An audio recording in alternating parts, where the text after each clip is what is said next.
Chapter 621, Governor-General's Office Banquet. Admiral Amyrius revolt. A true demigod. Upon hearing Bilt's reveal, a few words immediately appeared in Klein's mind. "I'm sorry. Bye." Gehrman Sparrow pricked up his brows slightly as Bilt hurried to explain, this wouldn't influence the difficulty of the mission. There's no need for anyone to display a demigod's powers throughout the duration of the mission. He cleared his throat and forced a smile. To make the mission not as difficult, His Excellency has specially arranged for him to inspect the Oravi naval base for a few days. This way, he doesn't need to stay in the Central Sonia Seas Navy headquarters, the City of Generosity, Byam. As such, he will avoid see King John Cotman and the Governor-General of the Rorstad Archipelago, George Negan. He would avoid most of the subordinates he's familiar with, and he'll avoid his family who operates the family estate over there. He will also avoid his mistress who he's most familiar with. That is to say that you wouldn't need to face demigods, or the test of the masses. Here, there will only be 3 people who are familiar with His Excellency. The first is his secretary, Lieutenant Colonel Wan. He belongs to MI9, and he's in charge of monitoring His Excellency. He likely uses many names, and I'm not sure which is his real name. The second person will be the local mistress His Excellency has here, a beautiful lady by the name of Cynthia. It's said that her ancestor was a noble before his title was stripped, and his family was exiled here. The third person is Oravi's Governor-General, Aston Revolt, the youngest brother of His Excellency. Earl Revolt from the House of Lords is their elder brother. It really doesn't sound too difficult. Besides, my divination results tell me that it's not too dangerous. Klein fell silent for a few seconds before nodding gently. I need the detailed information regarding Amyrius Revolt. We've already prepared everything. This is his photograph. These are the descriptions of any unique traits hidden on his body. These are the unique points of his accent. These are the common words he uses. These are the different reactions and attitudes he has towards different matters. Here is the detailed information regarding his interactions with Luan, Cynthia, and Aston. Bilt was delighted as he produced all the information he received from Admiral Amyrius Revolt. Klein first took the photograph and saw a middle-aged gentleman with black hair and blue eyes. He had a strict and old-fashioned demeanor, and his hair was a lot more voluminous than most lone men. He nodded indiscernibly before looking up. I know this is a lot of information, but I believe that you can memorize them all in 2 days. You have to be very professional in such matters. Before Bilt finished his sentence, he subconsciously took a step back because the person before him wasn't Gehrman Sparrow but Amyrius Revolt. The strict and arrogant vibes he exuded was no different from the actual person. Holy Lord of Storms, this is almost a miracle. Bilt looked him up and down, and he couldn't help but be amazed. However, you can be another 3 centimeters taller. Your legs can be thicker. But it's fine, there's no rush. His Excellency will arrive the day after tomorrow with the Imperial Navy's 1st Central Sonia Fleet. He would inspect the Oravi naval base in the morning and attend a banquet held at the Governor-General's office. I have an invitation to it, and I can bring you there. You can watch from His Excellency's actions and the way he interacts with different people from the side. As he spoke, he received the £500 that Sothoth had taken out from the safe. He handed it to Klein and said, I hope for a pleasant partnership. Klein weighed the notes in his hand and studied it with a few glances before saying, I hope for a pleasant partnership. Backlund, William Street. As an inconspicuous member of the Red Gloves, Leonard Mitchell leaned on the outer wall of a house, awaiting the preliminary investigation work to end. He had his right leg raised slightly, with only his toes to the ground. It made him look desultory. After a while, he saw his teammate return with a somewhat complex expression. He was excited, puzzled, expectant, and nervous. Thompson, is there a conclusion? Leonard's heart stirred as he leaned over with a smile. Yeah, Thompson nodded and answered frankly. Both sides have spoken the truth. They have no way of lying in their dreams. Thompson, with his thin hair, wore his top hat once again. Their descriptions are uniform. Beneath this street is a ruin belonging to the 4th epoch's Tudor dynasty. The entrance is indeed that abandoned chapel. No one knows if there's another entrance for now. Is that so? Leonard didn't delve into the details as he exchanged a few words before moving to the sidelines. Once again, he leaned against the wall. He looked around and suppressed his voice. "Old man, this is what you're good at. There's a Tudor family ruin hidden here." An elderly voice rang out in his mind. "You're becoming more and more impolite. In our era, disrespect to high-ranking people implies being made into living sacrifices.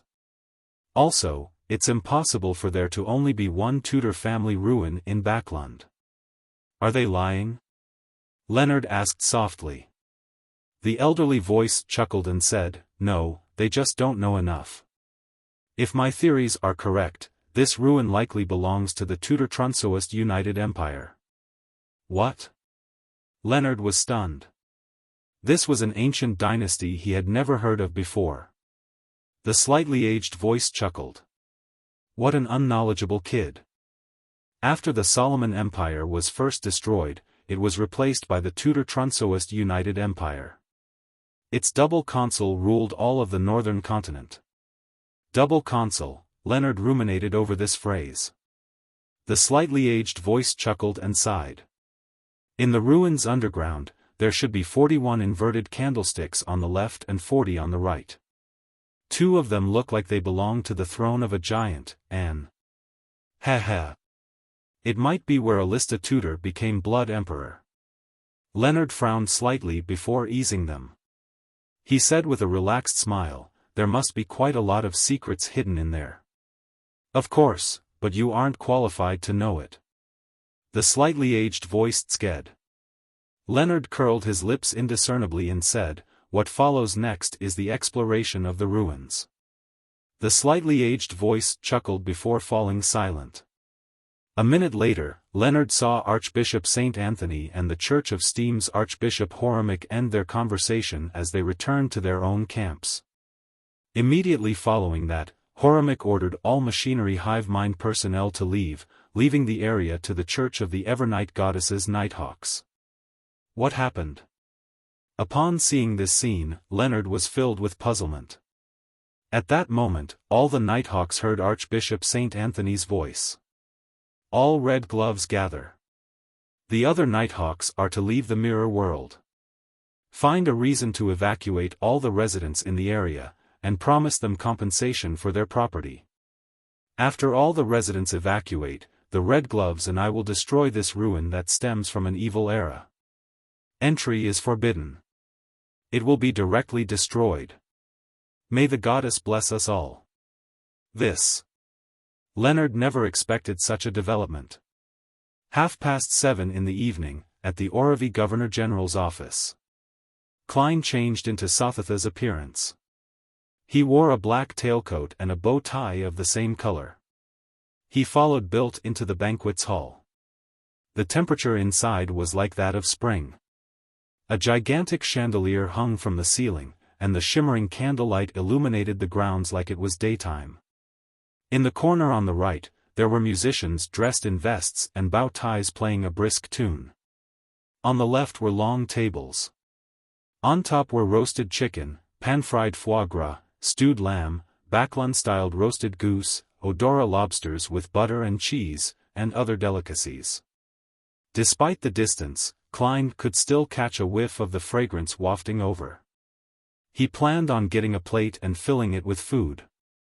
At this moment, Bilt tugged at his collar in a reserved manner. He leaned his head over and suppressed his voice. "Remember the etiquette as required by such banquets.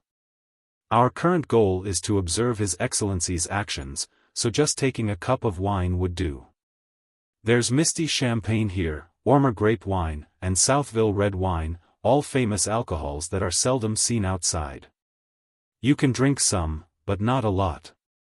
We have to maintain sufficient sobriety.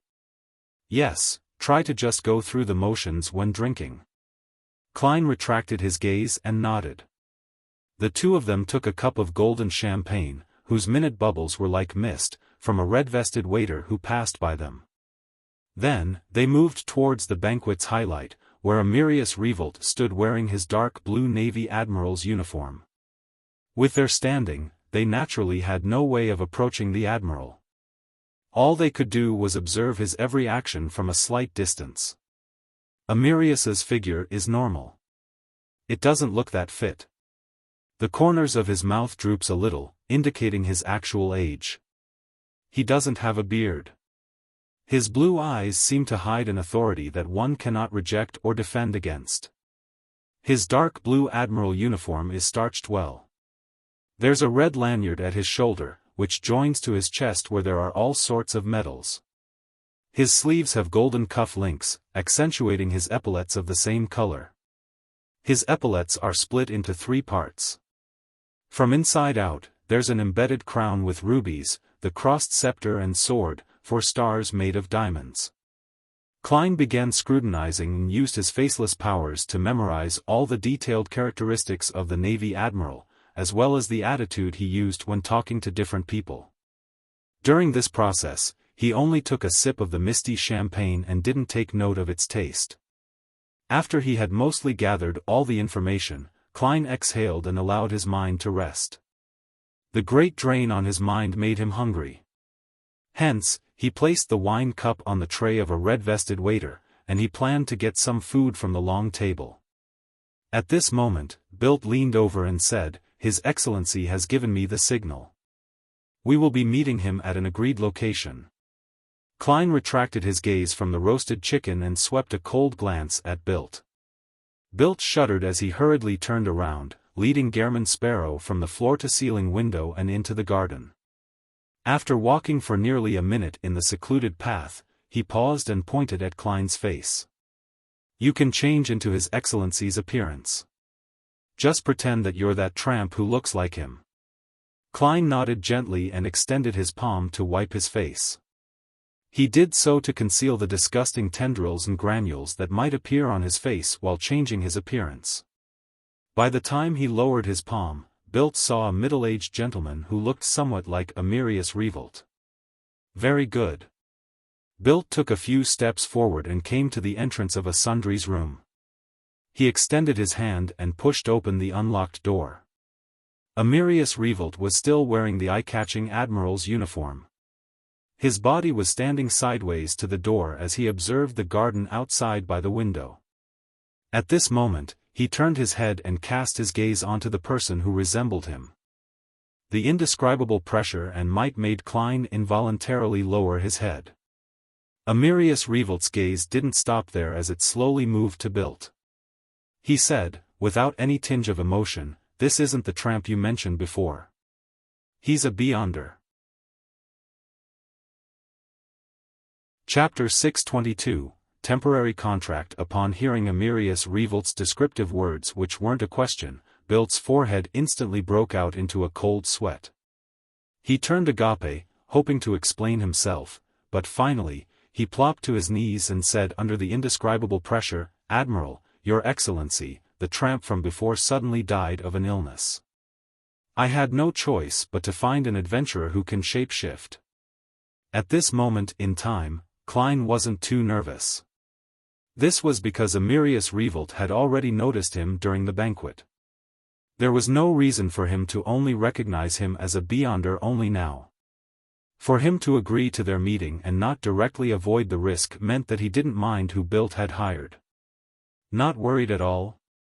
This is the confidence of a demigod, otherwise, his beyonder pathway is able to avert disaster ahead of time.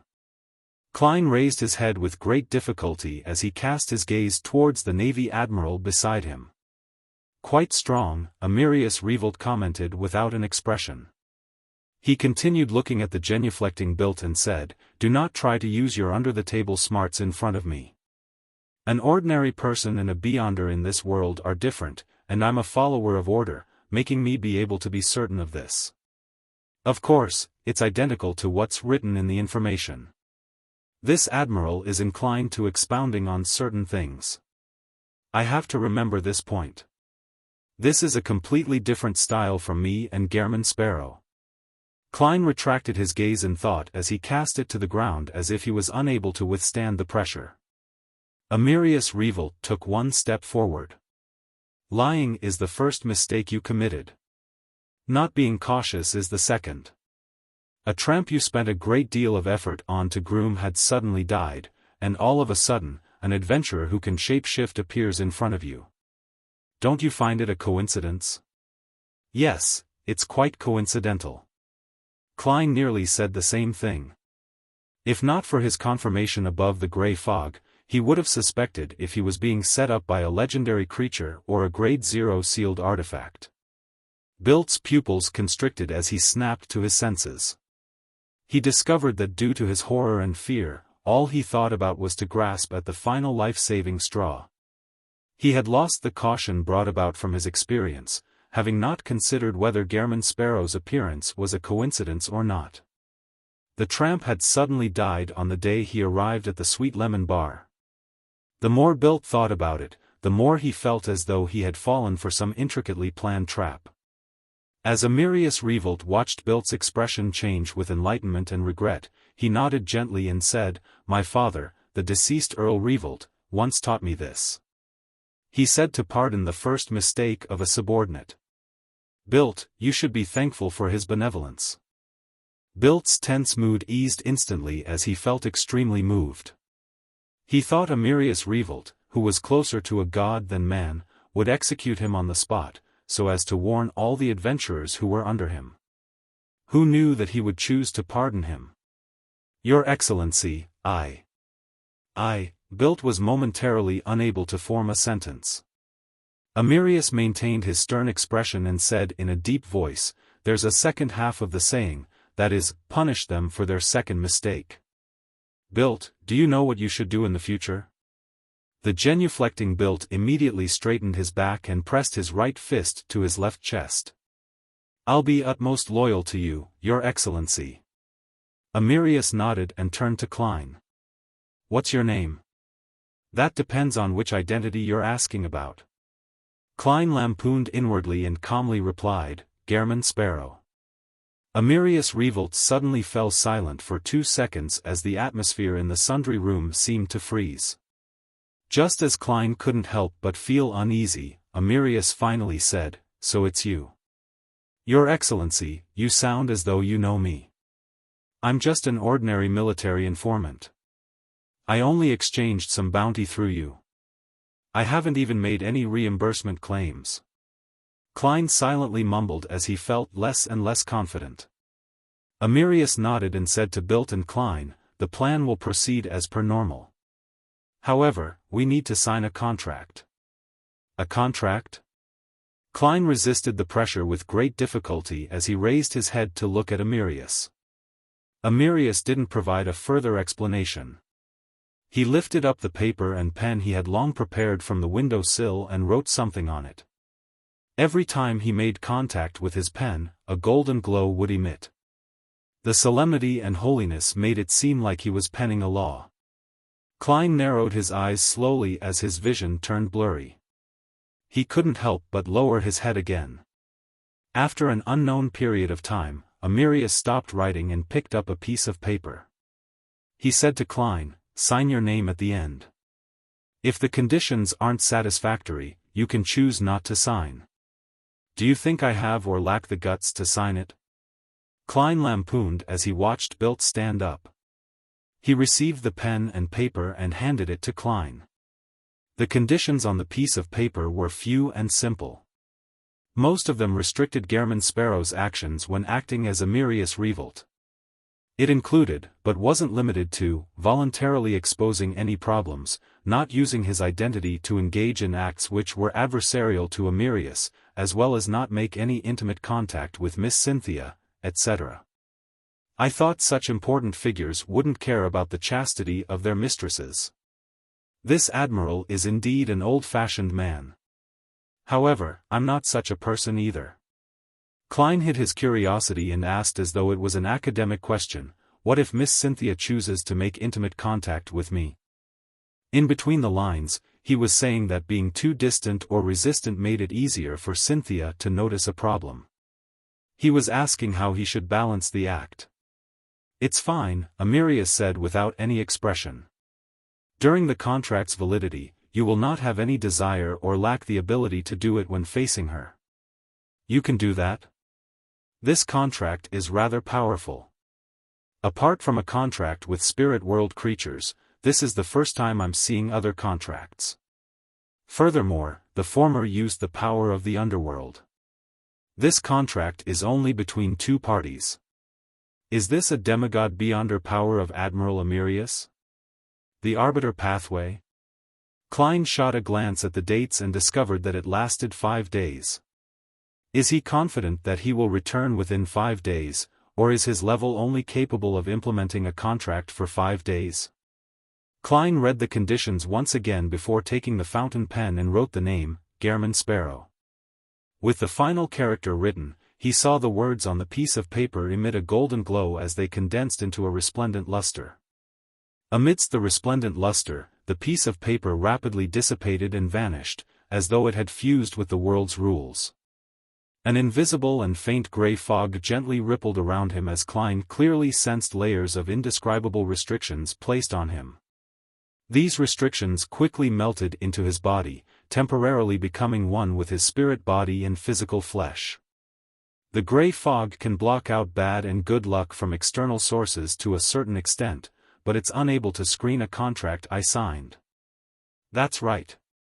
If it can screen it, the contract with the messenger wouldn't have been valid.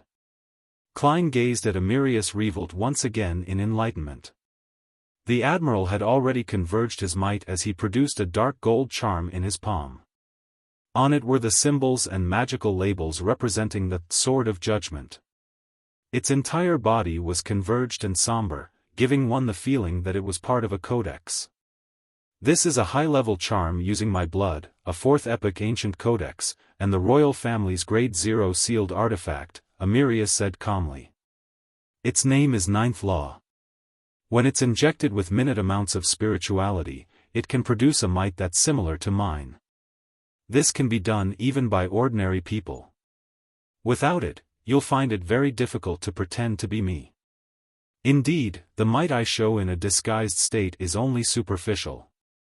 It's fine fooling others usually, but once there's a need to shock and awe any subordinate, that would be useless." Klein secretly heaved a sigh of relief. Amyrius continued, "With your present strength, you should be able to withstand its usage. Through it, you can indicate a necessary restriction on the target, making them be in an extremely disadvantageous state. This way, even if a demigod were to sound you out, you'll be able to scare him away. If no mishaps happen at the end of everything, and if you had no need to use it, then it will be yours to keep. It can be used for a year." Klein was first taken aback before he felt a strong sense of delight. He finally had another high-level charm ever since that time he used up the one which was created with the mutated sun sacred emblem. Although such an item had a time limitation and was single-use, a pro was that it didn't have any negative side effects. Of course, the stringent requirements that were needed to create one made them very rare in number. As expected of a demigod. He's a lot more generous than built. Bribing a tramp and an adventurer at the pirate admiral level are different in cost. As Klein thought in happiness, he silently extended his palm and received the high-level charm named 9th Law. Then, he saw Amyrius remove his belt. After a brief silence, Klein kept his embarrassment in control as he took off his clothes without an expression on his face. Soon, he had switched clothes with Amyrius and had donned the dark blue starched admiral's uniform. After watching Amyrius and Bilt walk off through a secluded path in the garden, Klein calmly adjusted his buttons and turned to look at the glass window. Under the dark night and the crimson moonlight, the glass window was like a mirror.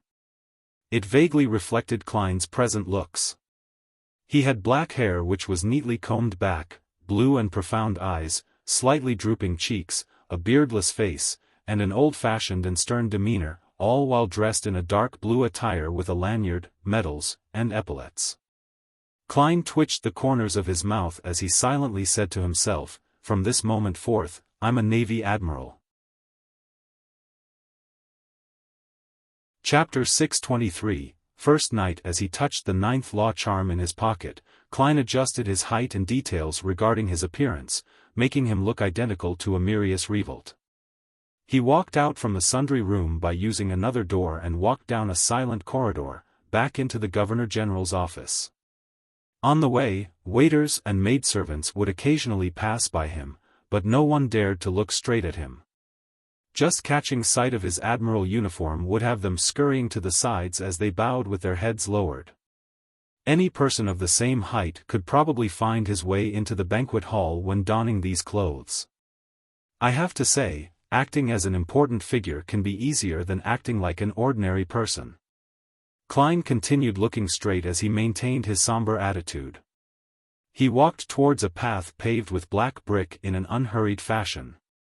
He soon heard beautiful and melodic music as elegant wall lamps were burning with gas, illuminating the dark environment. Just as Klein approached a break room, he saw a room open. A middle-aged man had been waiting there as he walked over. The man had black hair and blue eyes. His facial features somewhat resemble Amyrius, but his forehead was higher and his eye bags were puffy. The corners of his mouth didn't droop. He was none other than Amyrius Revolt's youngest brother, Aston Revolt.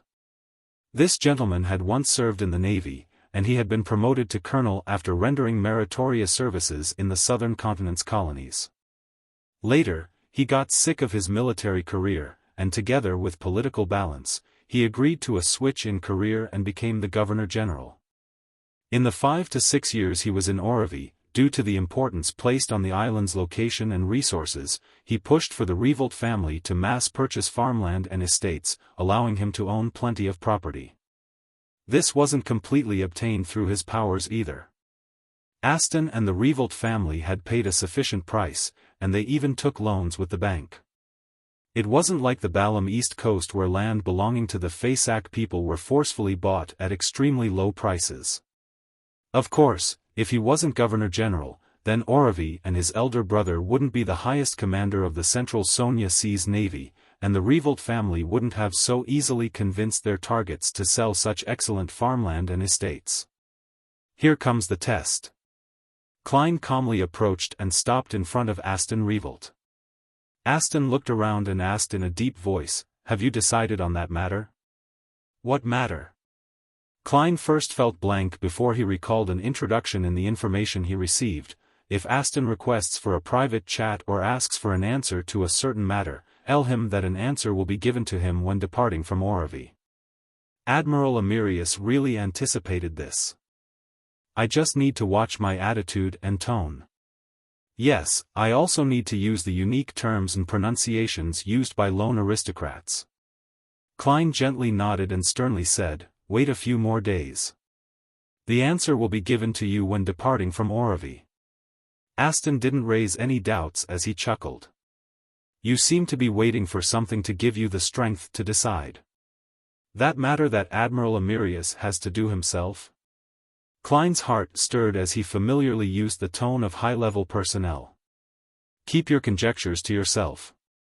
With that said, he took a step forward and walked towards the banquet hall. Aston Revolt focused on his elder brother's back, his expression gradually turning cold. He then shook his head slightly. After entering the banquet hall, Klein surveyed the area and walked towards the long table with food on it. From time to time, he would stop to exchange pleasantries with people who came near him. During this process, he realized that he didn't need to understand the topics raised in any conversation. All he needed to do was nod occasionally, allowing the conversation to harmoniously progress until its end. Indeed, the status of an important figure makes certain aspects of acting easy, but correspondingly, there are certain matters that can be difficult. Klein tore through one obstacle after another before finally arriving at the long table. He casually picked up a plate and told himself that Admiral Amyrius liked fish, beef, and lobster, while disliking chicken and goose. Therefore, he avoided food like the roasted chicken and Backlund-styled roasted goose. He picked up some beef, fried dragonbone fish, and odora lobster with butter and cheese. As the metallic containers had their bottoms lined with asbestos, with red-hot charcoal burning under it or steaming hot water, all of the food maintained an appropriate temperature. Klein nearly broke down, destroying his persona when he took the first bite.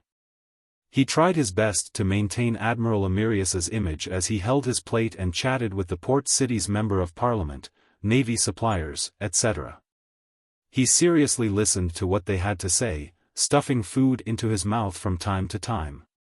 He noticed that a young man in a tailcoat kept following behind him. He had neat, blonde hair that he combed backward. He had a receding hairline with light blue eyes. He looked handsome and gentlemanly. Identical to the picture. Amyrius's secretary, Juan. Klein controlled himself and didn't size him up. He wanted to fill his stomach before the end of the banquet. Once out of the Governor-General's office, Klein boarded the carriage which was guarded by bodyguards. He sat beside the wine cabinet. The blonde secretary, Juan, followed him in. As his leather boots stepped onto the thick, soft carpet, he silently inched towards a spot opposite Klein. He sat there, but he only occupied a third of the seat. The carriage began moving as Juan took out a stack of documents from the black briefcase he carried. Your Excellency, this is the Orovie Naval Base's ledger for the year 1349. Klein extended his hand over and casually browsed through a few pages. What? £1 for a roll of toilet paper? The naval base's bathroom was renovated 20 times a year? Klein did some simple math and discovered all sorts of ridiculous line items. Isn't accounting such as this way too simple and obvious? I can even give them classes and specially teach them how to make claims. Klein seriously considered the attitude he should show. From his point of view, the greatest difficulty in disguising as Amyrius was to fool Juan.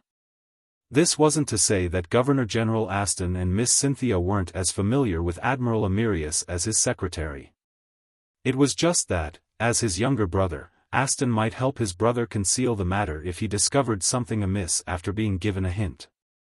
Similarly, as his mistress, Cynthia would be inclined to help conceal the matter for the Admiral as his dependent. Of course, the possibility that Cynthia was a spy couldn't be eliminated. There was still the matter of there being a chance of being used by a spy, but nothing could be as dangerous as Juan, whose duty was to monitor the Admiral. I can't expose any problems. What kind of attitude would Admiral Amyrius have when faced with such a report? Go into a rage, or pretend to be in a rage? No, the Orovie Naval Base personnel wouldn't be that daring to hand over a clearly problematic report as though he were blind. They must have a certain level of confidence and a tacit understanding between them. As the information didn't mention this, Klein could only make a judgment based on his experience. Furthermore, he could confirm that either the Orovie Naval Base's report was beyond Admiral Amyrius's expectations or was determined to be of little importance. Just based on the schedule, it was something that could easily be dealt with. Regardless of the possibilities, I have to use the attitude that a person of high standing will usually employ. That is to not indicate my stance. Klein closed the documents and handed it back to the blonde secretary, Juan. He said expressionlessly, "Put it on my desk." In between the lines, this sentence meant, "I'll look through it carefully." To others, it would mean something different based on their standpoints. If the Orovie Naval Base had done it without warning, this meant that the Admiral was somewhat dissatisfied and was awaiting an explanation. If the two had reached a tacit, mutual understanding on the matter, it meant that Admiral Amyrius wished to obtain more favorable benefits in the matter. As for whether it would offend anyone, Klein didn't care. After all, he wouldn't be Amyrius Revolt in a few days' time. He believed that a true demigod had the means to repress the anger of his subordinates. In addition, he was grateful that Amyrius wasn't a demigod of the Church of Storms. Otherwise, he had to consider whether to nod his head and pass the report, or throw the document back in anger while throwing a few people in passing into the sea to feed the fishes. "Yes, Your Excellency." The blonde secretary, Juan, didn't change his expression. He stuffed the document back into his black briefcase as though he had long expected such a response. On the way back, Klein leaned into the carriage according to Amyrius Revolt's habits. He half closed his eyes as though he was contemplating certain matters, but in fact, he wasn't thinking of anything. Juan maintained his silence and didn't speak at all. Human-height iron-black street lamps were quickly left behind as the carriage drove close to the naval base before taking a bend into a house with a garden and lawn. Just as Klein walked up the steps, a butler opened the door for him as servants lined the two sides, reverently awaiting his entrance. The living room was decorated in a very classic manner. There were oil paintings of beautiful scenery hung up, limestone statues, simple and elegant vases, etc. A faint but lingering fragrance emanated in the room, one that reached into the heart. Klein, who should have relaxed, ended up tensing up as he saw a beautiful lady walk towards him in a home gown. She looked to be in her early 20s. Her blonde hair cascaded down, and when she cast her blue eyes over, it was as though there was a glow hidden within them. While filled with gentle feminineness, there were still some remnants of her youth. She was none other than Admiral Amyrius's mistress, Cynthia. Klein held back his discomfort and allowed Amyrius's stern face to reveal a smile as he widened his arms. Cynthia threw herself into his arms and tiptoed. With her cheeks by his cheek, she whispered with a smile, "Admiral, I've already heated the water for you in the bathtub." This means she had someone monitor the end of the banquet. Being a mistress isn't something simple either. Admiral Amyrius does like to take hot baths so as to relax his thoughts. In order to ignore how close their cheeks were, Klein allowed his thoughts to wander. As a straight man, he should have felt embarrassed while also being rather glad to be approached by such a beautiful member of the opposite sex. However, the temporary contract made him have zero urges. Hence, all that was left was awkwardness. "Very good," Klein praised her as he gently pushed Cynthia away, having had nowhere to place them.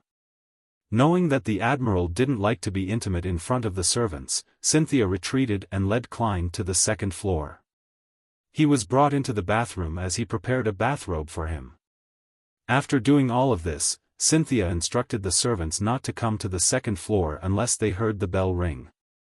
Then, she returned to the bedroom, took off all her clothes and changed into a nightgown made of silk. Her nightgown revealed plenty of her chest.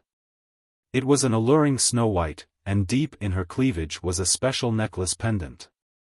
It was like a miniaturized black rhinoceros horn about the length of a finger segment. Cynthia took off the necklace and stuffed it under her pillow. Amidst her blushing and hesitation, she left the bedroom and came outside the bathroom where the Admiral was bathing. Mustering her strength, she pulled at the handle. Creak. Her hand paused. She realized that the bathroom's door had been locked from the inside at some point in time. With a blank look, Cynthia instinctively yanked at it again. Creak. Creak. The bathroom's door didn't budge an inch. Chapter 624, Warning. The bathroom was partitioned inside. The emanating steam covered the entire bathtub. Apart from his head, Klein's entire body was soaked in the hot water. He lay there in such great comfort that he didn't even wish to move his toes. What a beautiful night. If only there was no Cynthia outside. I still have to deal with her later. Klein sighed as he considered what excuse to use to avoid being intimate with her. In accordance with Admiral Amyrius Revolt's traits, he decided to first use work as an excuse. After that would be the excuse of him not feeling well, him losing the ability to have sex, him needing some time to digest any medicine he had just taken, and how he had suddenly realized his true sexual orientation, making him find curly-haired baboons extremely attractive. As for whether this would damage the Admiral's image, Klein didn't feel the slightest bit of pressure. As long as he prevented Cynthia from suspecting that he was a fake Amyrius revolt, he would have perfectly completed his mission. The subsequent explanations for those excuses and how he finds an excuse to explain his recovery would all be Admiral Amyrius's problem. What has that got to do with me, Gairman Sparrow? And what has Gairman Sparrow's ruined reputation have to do with me, Sherlock Moriarty? Klein stood up in satisfaction as he walked out to the dry partition while dropping wet. He got a bath towel and dried himself. After changing into a hanging bathrobe, Klein inhaled silently as though he had unlocked a major enemy in his quest. He opened the door to the bathroom. Seeing the corridor empty, with only the light from the wall lamps on both sides illuminating the darkness, Klein felt slightly relieved and was no longer as tensed. This is almost the same feeling as challenging a pirate admiral. As he mumbled, he realized a serious problem. He had no idea which of the rooms was the master bedroom or study. Regardless, I have to inform Cynthia, otherwise, it would make Admiral Amyrius appear strange. Klein recalled the layout of similar houses in an attempt to accurately find the master bedroom. At this moment, the door to the room diagonally across him creaked open. Cynthia, who was draped in a silk nightgown, walked over. Her blonde hair appeared wet and messy as they cascaded down. There were even a few strands of hair fluttering in front of her blue eyes and bright red lips. It hid the glow in her eyes as her lips were somewhat closed. She appeared extremely alluring under the dim environment.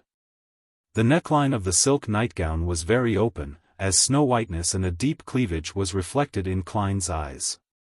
Klein nearly raised his head to look at the ceiling to avoid the intense stimulation. Calm down, calm down. You are Amyrius revolt. Besides, you've seen a half-naked demoness before. Compared to an ailment maiden, this lady's charms are clearly insufficient. Wait, why am I thinking about demonesses? Who knows if they were formerly men or women? Klein maintained his gaze as he sized her up and down with a teasing tone. In that instant, he could sense that primal desire, but there was no response from his nether regions. This is the result of the temporary contract? In fact, Admiral Amyrius didn't need to go through the trouble. Even if I have the urge, I'll be able to control myself. What kind of situation haven't I encountered before? Yes. Cynthia is a little different from what the records say. Isn't it said that she became Amyrius's mistress about 1 to 2 years ago? With them not being able to meet each other most of the time, the Admiral has to coax her each time as she hadn't had her pent-up desires fulfilled? Why is she the one taking the initiative today? Does she find her standing as his mistress unstable, or has she been switched? Ever since Klein became a faceless, he felt that everyone was a fake. Cynthia's eyelids were lowered. The courage she had mustered disappeared bit by bit under Amyrius's scrutiny. Her face was tainted with a horrified blush. She was embarrassed but also felt some pride. Then, she heard him calmly instruct, "Help me prepare some coffee and place it in my study. I have many things to deal with tonight. You don't have to wait for me." Cynthia raised her head suddenly, her embarrassed blushing still present. She had momentarily failed to understand what Admiral Amyrius had said. Klein secretly inhaled and went forward to hug her before kissing her gently on the forehead. "I'll spend lots of time with you in a few days." Such a response came from the provided information, but he had slightly changed the terms. To be frank, if not for him having some prior understanding, Klein would have definitely believed that Admiral Amyrius would wear the same stoic face while spending time with his mistress, even when having sex. He looked stern in whatever he said and did. However, this demigod also had his gentle side when it came to his speech. He was just not that great at saying lovey-dovey words. This also made him understand something else: many people could only be viewed from the surface, and it was impossible to imagine what they were like in private. For a faceless to pull off a true disguise, they had to do meticulous investigations and have ample comprehension of the target. This was just like how a magician never performed unprepared. Cynthia revealed a clear look of disappointment, but she quickly restrained those feelings as she smiled. "All right. Admiral, your nightgown is in the room. A bathrobe isn't suitable for handling matters. This is identical to the information. She's rather considerate and knows how to be understanding." Klein watched as Cynthia turned and entered the room. She pulled at the bell. As for him, he took this opportunity to take off his bathrobe and change into a dark red nightgown with trousers of the same color. Cynthia attentively opened the door to the study and tidied up the slightly messy desk. Later, she waited for the maidservant to finish making the coffee before personally taking it and delivering it by hand. During this process, Klein read the documents and information, acting as though he looked extremely professional. But in fact, he had little idea about the data and designs plans of ironclad warships and sail battleships. He was no different from an illiterate. In this domain, all he knew were carriers, air domination, the main cannon guns, and turrets. When he saw Cynthia silently leave and close the door behind her from the corner of his eye, Klein relaxed completely. He knew that he had finally survived the night. Inside the master bedroom, Cynthia pursed her lips as she took out the necklace under her pillow and tightly clasped the item resembling a black rhinoceros horn which was the length of a finger segment. She stood there and silently prayed, "O great mother tree of desire, please, make me more alluring," allowing Admiral Amyrius to be even more mesmerized by me, so that he can gain extreme pleasure from me and bear me a child. Inside the quiet study, Klein flipped through the pile of documents placed in front of him. He followed the handling methods according to what the information indicated. He chose the simple ones and signed Amyrius Revolt's name on them. The reason why he could mimic his signature was because Faceless allowed him to remember a target's unique traits, while Clown gave him the precise control needed. The complicated ones he couldn't understand had notes written with the following vibe: "Continue studying the matter." After busying himself until midnight, Klein reached out to cover his mouth and yawned slightly.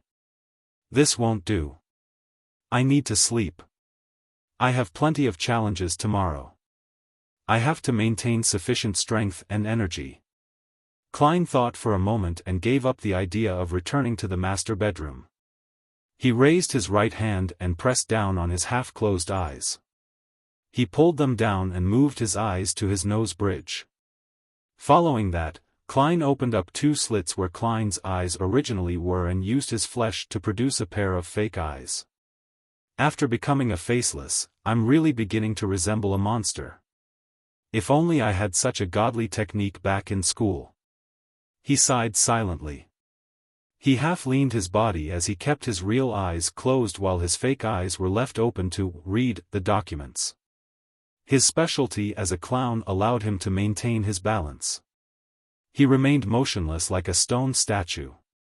After an unknown period of time, Klein suddenly awoke from his dream. He sensed that there was a force attempting to pull him into a deep slumber before infiltrating him. Who is it? I didn't do anything recently. Why would anyone enter my dream? That's not right. I'm now Admiral Amyrius Revolt. Klein's heart stirred as he immediately changed his looks. Even in his dreams, he appeared to be that demigod. Meanwhile, he felt his consciousness tightly contract as though it was avoiding something. This is different from an ordinary dream infiltration. I've clearly regained my lucidity, and I can escape by myself and wake up, but I'm unable to leave this dreamscape. Klein found plenty of oddities as he tried a few attempts. He knew very well that he was sleeping, and he could sense and control his body outside the dream, but no matter what he did, he was unable to wake up. Right on the heels of that, he saw a blurry white gas form an indiscernible figure. Klein narrowed his eyes slightly as he tore through the dream with his psyche, allowing his real body to move silently. Then, he put his palm into his pocket to touch the 9th law charm. At that moment, the blurry figure calmly said, "Do not participate in the matter regarding Aston. This is a warning." Quite impressive to warn a demigod. What is Aston and the others thinking of doing? Klein thought for a moment and emanated his spirituality, allowing the ninth law charm to produce a deep sense of dominance. Then, he imitated it and produced the same feeling in his dream. He said with a deep voice, "Who are you? Who do you represent?" The blurry figure was taken aback before he said with a laughing sigh, as expected of law weaver Amyrius. "You actually managed to maintain your lucidity in such a situation." No. Although Amyrius has a title of law weaver, he's not adept in such matters. "You should say, as expected of Lord Fool." Klein lampooned and sternly said, "Answer my question." The blurry figure chuckled.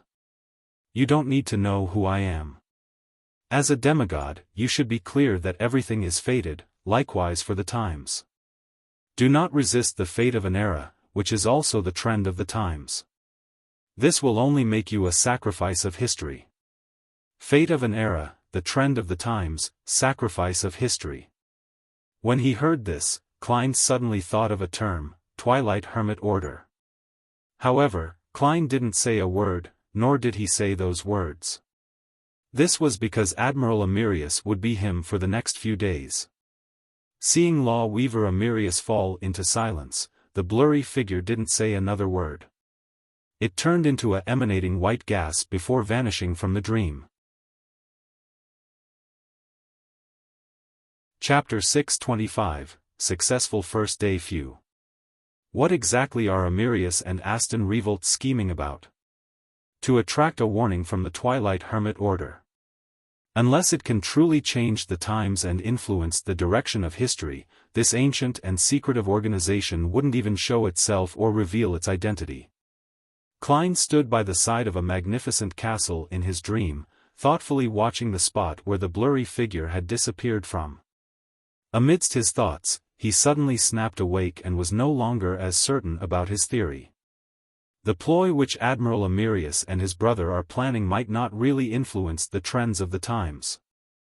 Although the Twilight Hermit Order only involves itself in important matters, as a leader of another secret organization, Klein clearly knew that apart from carrying out the organization's own mission and values, it also provided help among members. From Emperor Rosel's diary, I can tell that the Twilight Hermit Order has members from different domains, standings, and sequences. Apart from a number of them fervently believing in the original creator as they await the coming of twilight and the awakening of the true God, the rest are only seeking to benefit themselves. Under such circumstances, as long as the organizer doesn't strictly implement order, there would naturally be missions entrusted between one another. Perhaps, the matter Aston Revolt is planning affects a particular member of the Twilight Hermit Order who was made aware of it ahead of time. He entrusted the matter to another member and used the excuse of the trend of the times to warn Amyrius Revolt.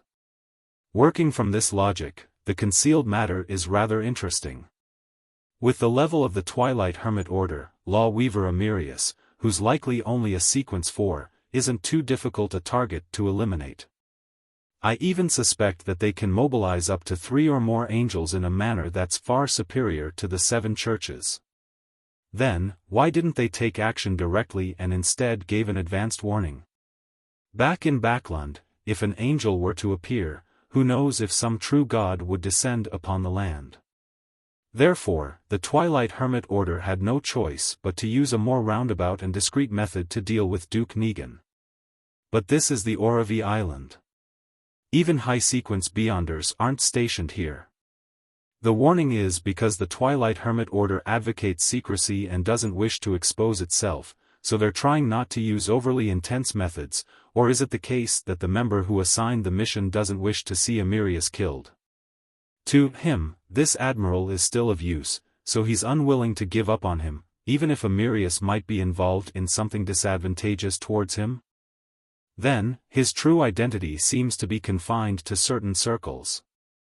Klein made a bold assumption, but with no way of verifying it, he could only temporarily put the matter aside and throw it to the back of his mind.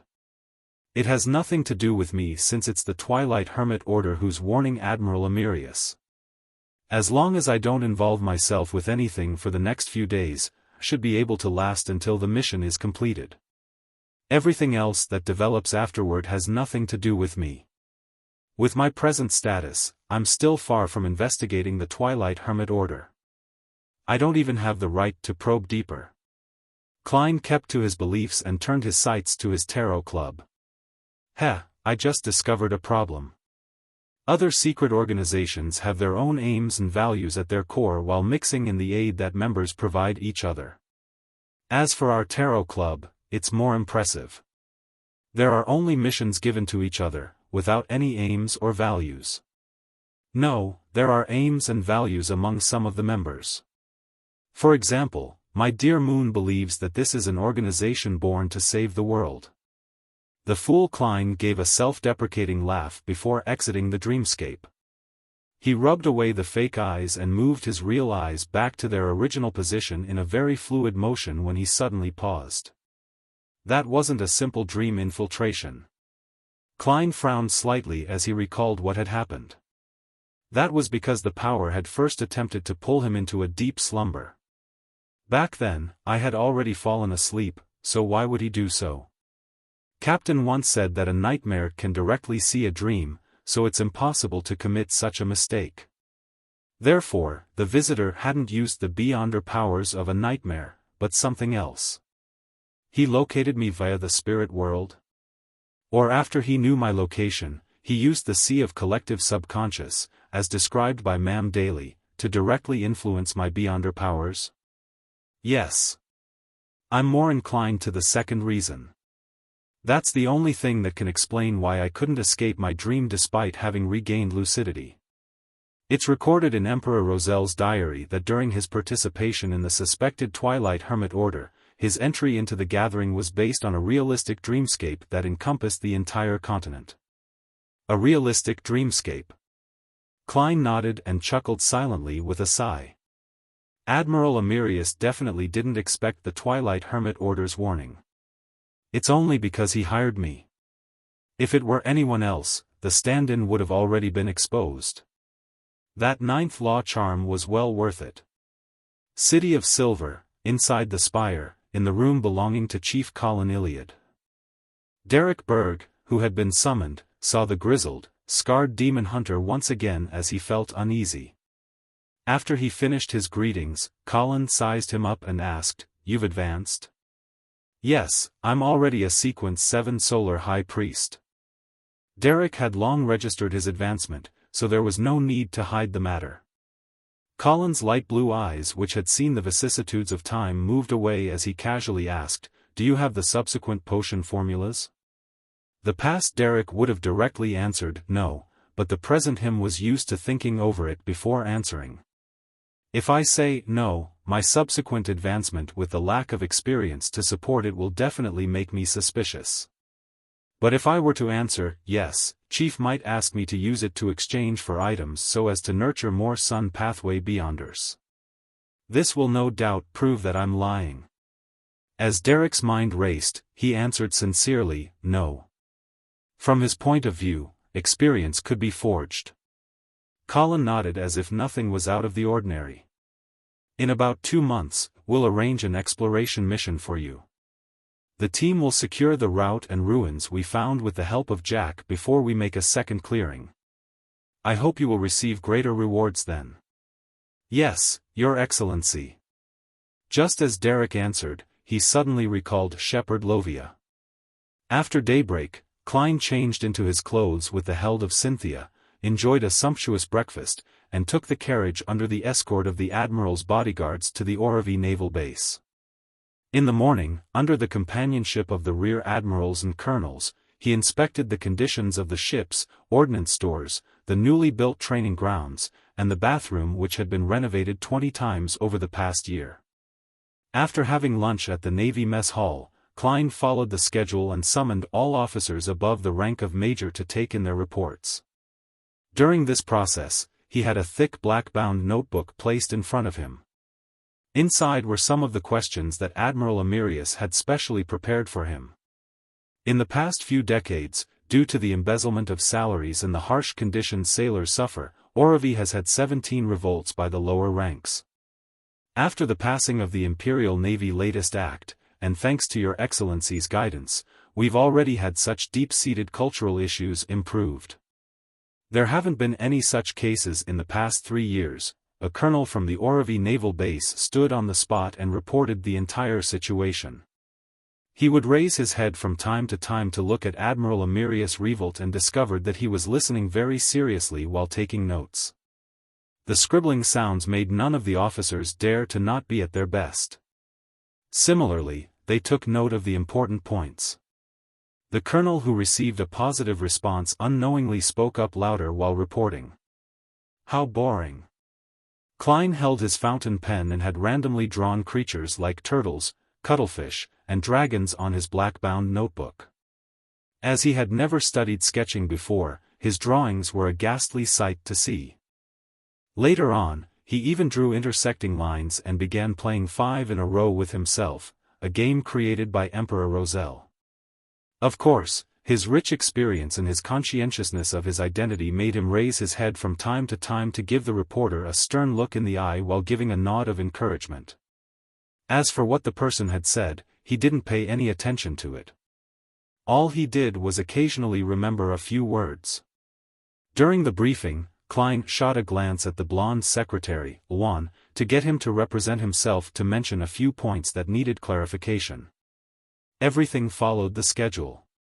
Towards the end, Klein flipped the black-bound notebook a few pages forward and used the accent of a lone aristocrat to recite the report which the secretary had drafted and the admiral had edited. Then, according to the actual situation, he used the common terms Amyrius would use and added a few conjunctions and pet phrases, such as, "There are a few points," and "Let me continue on a few more points." It was already evening by the time the briefing ended.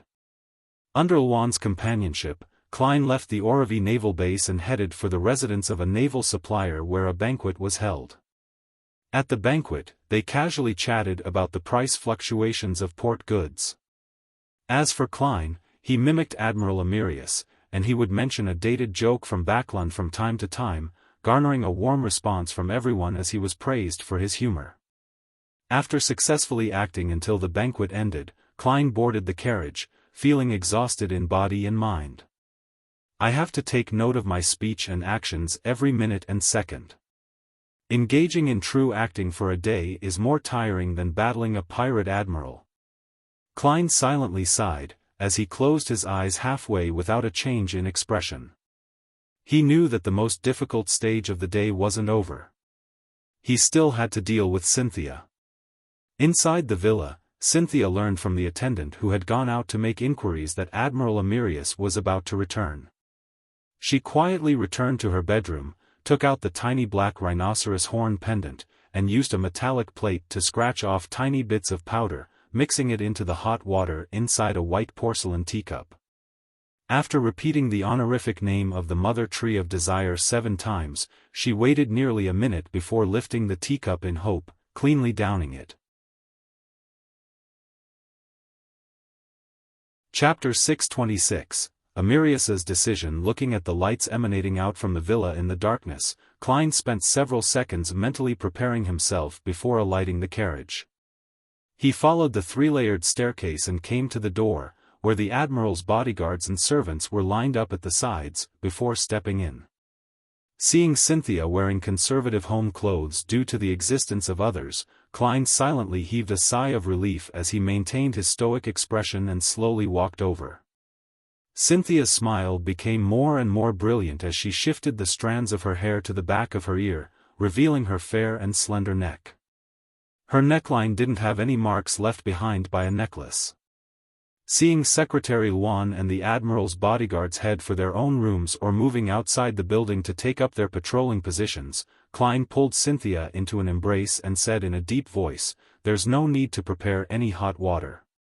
Give me a quiet room. I need to spend the night alone." Cynthia used her eyes to express her puzzlement and blankness. Klein surveyed his surroundings and softly said, "Something unexpected happened. I need to enter an extremely quiet state to recover."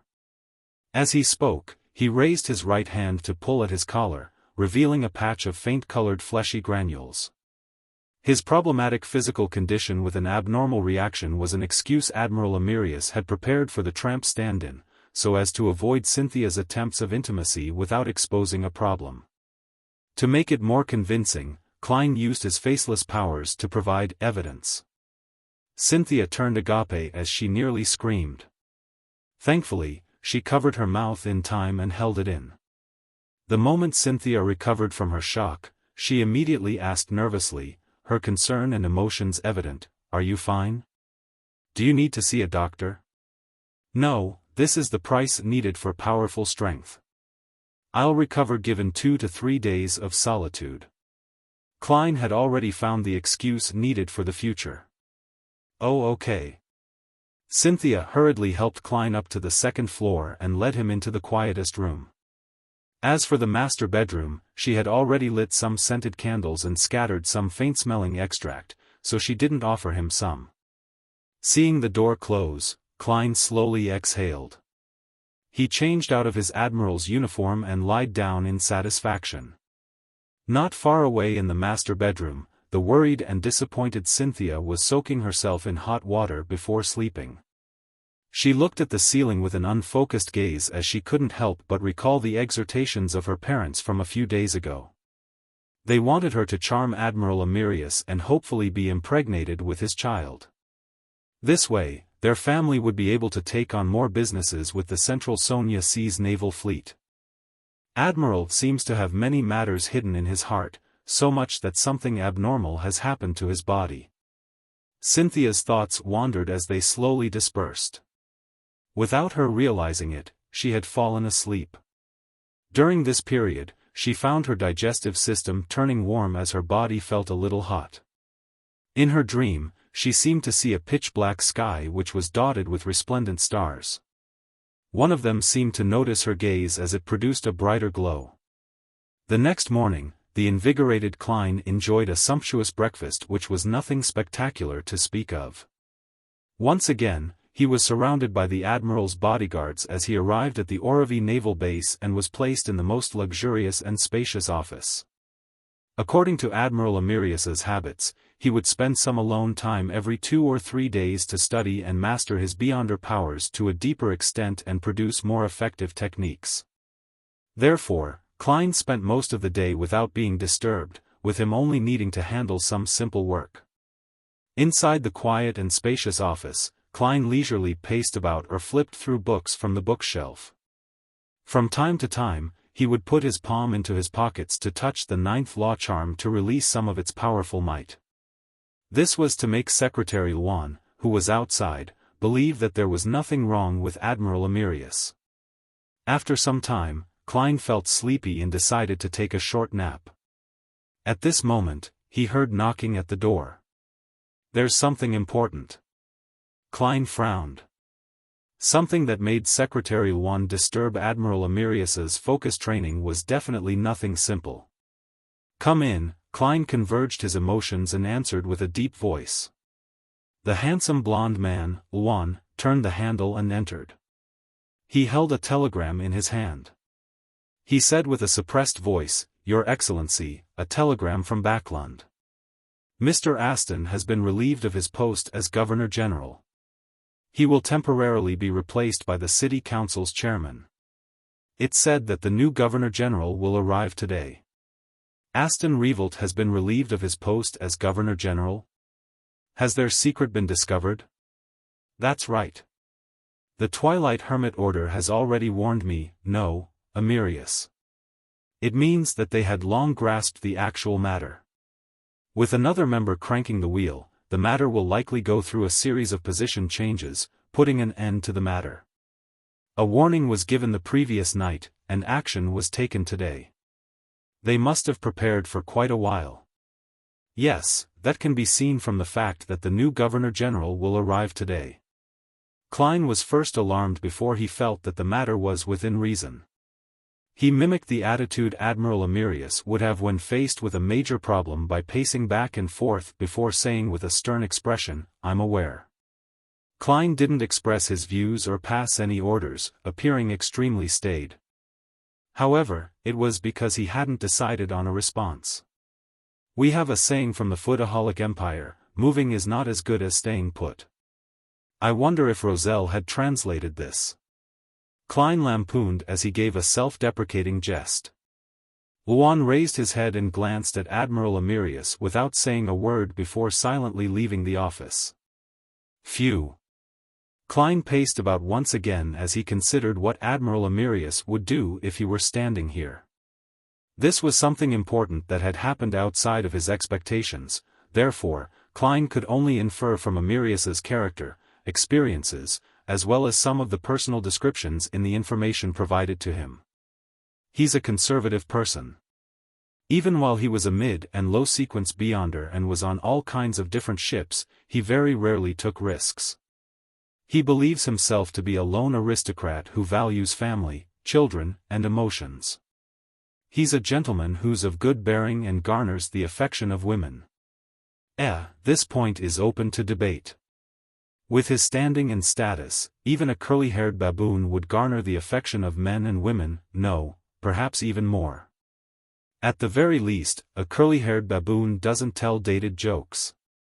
Information ran through Klein's mind as they intertwined to form a multifaceted image of Admiral Amyrius.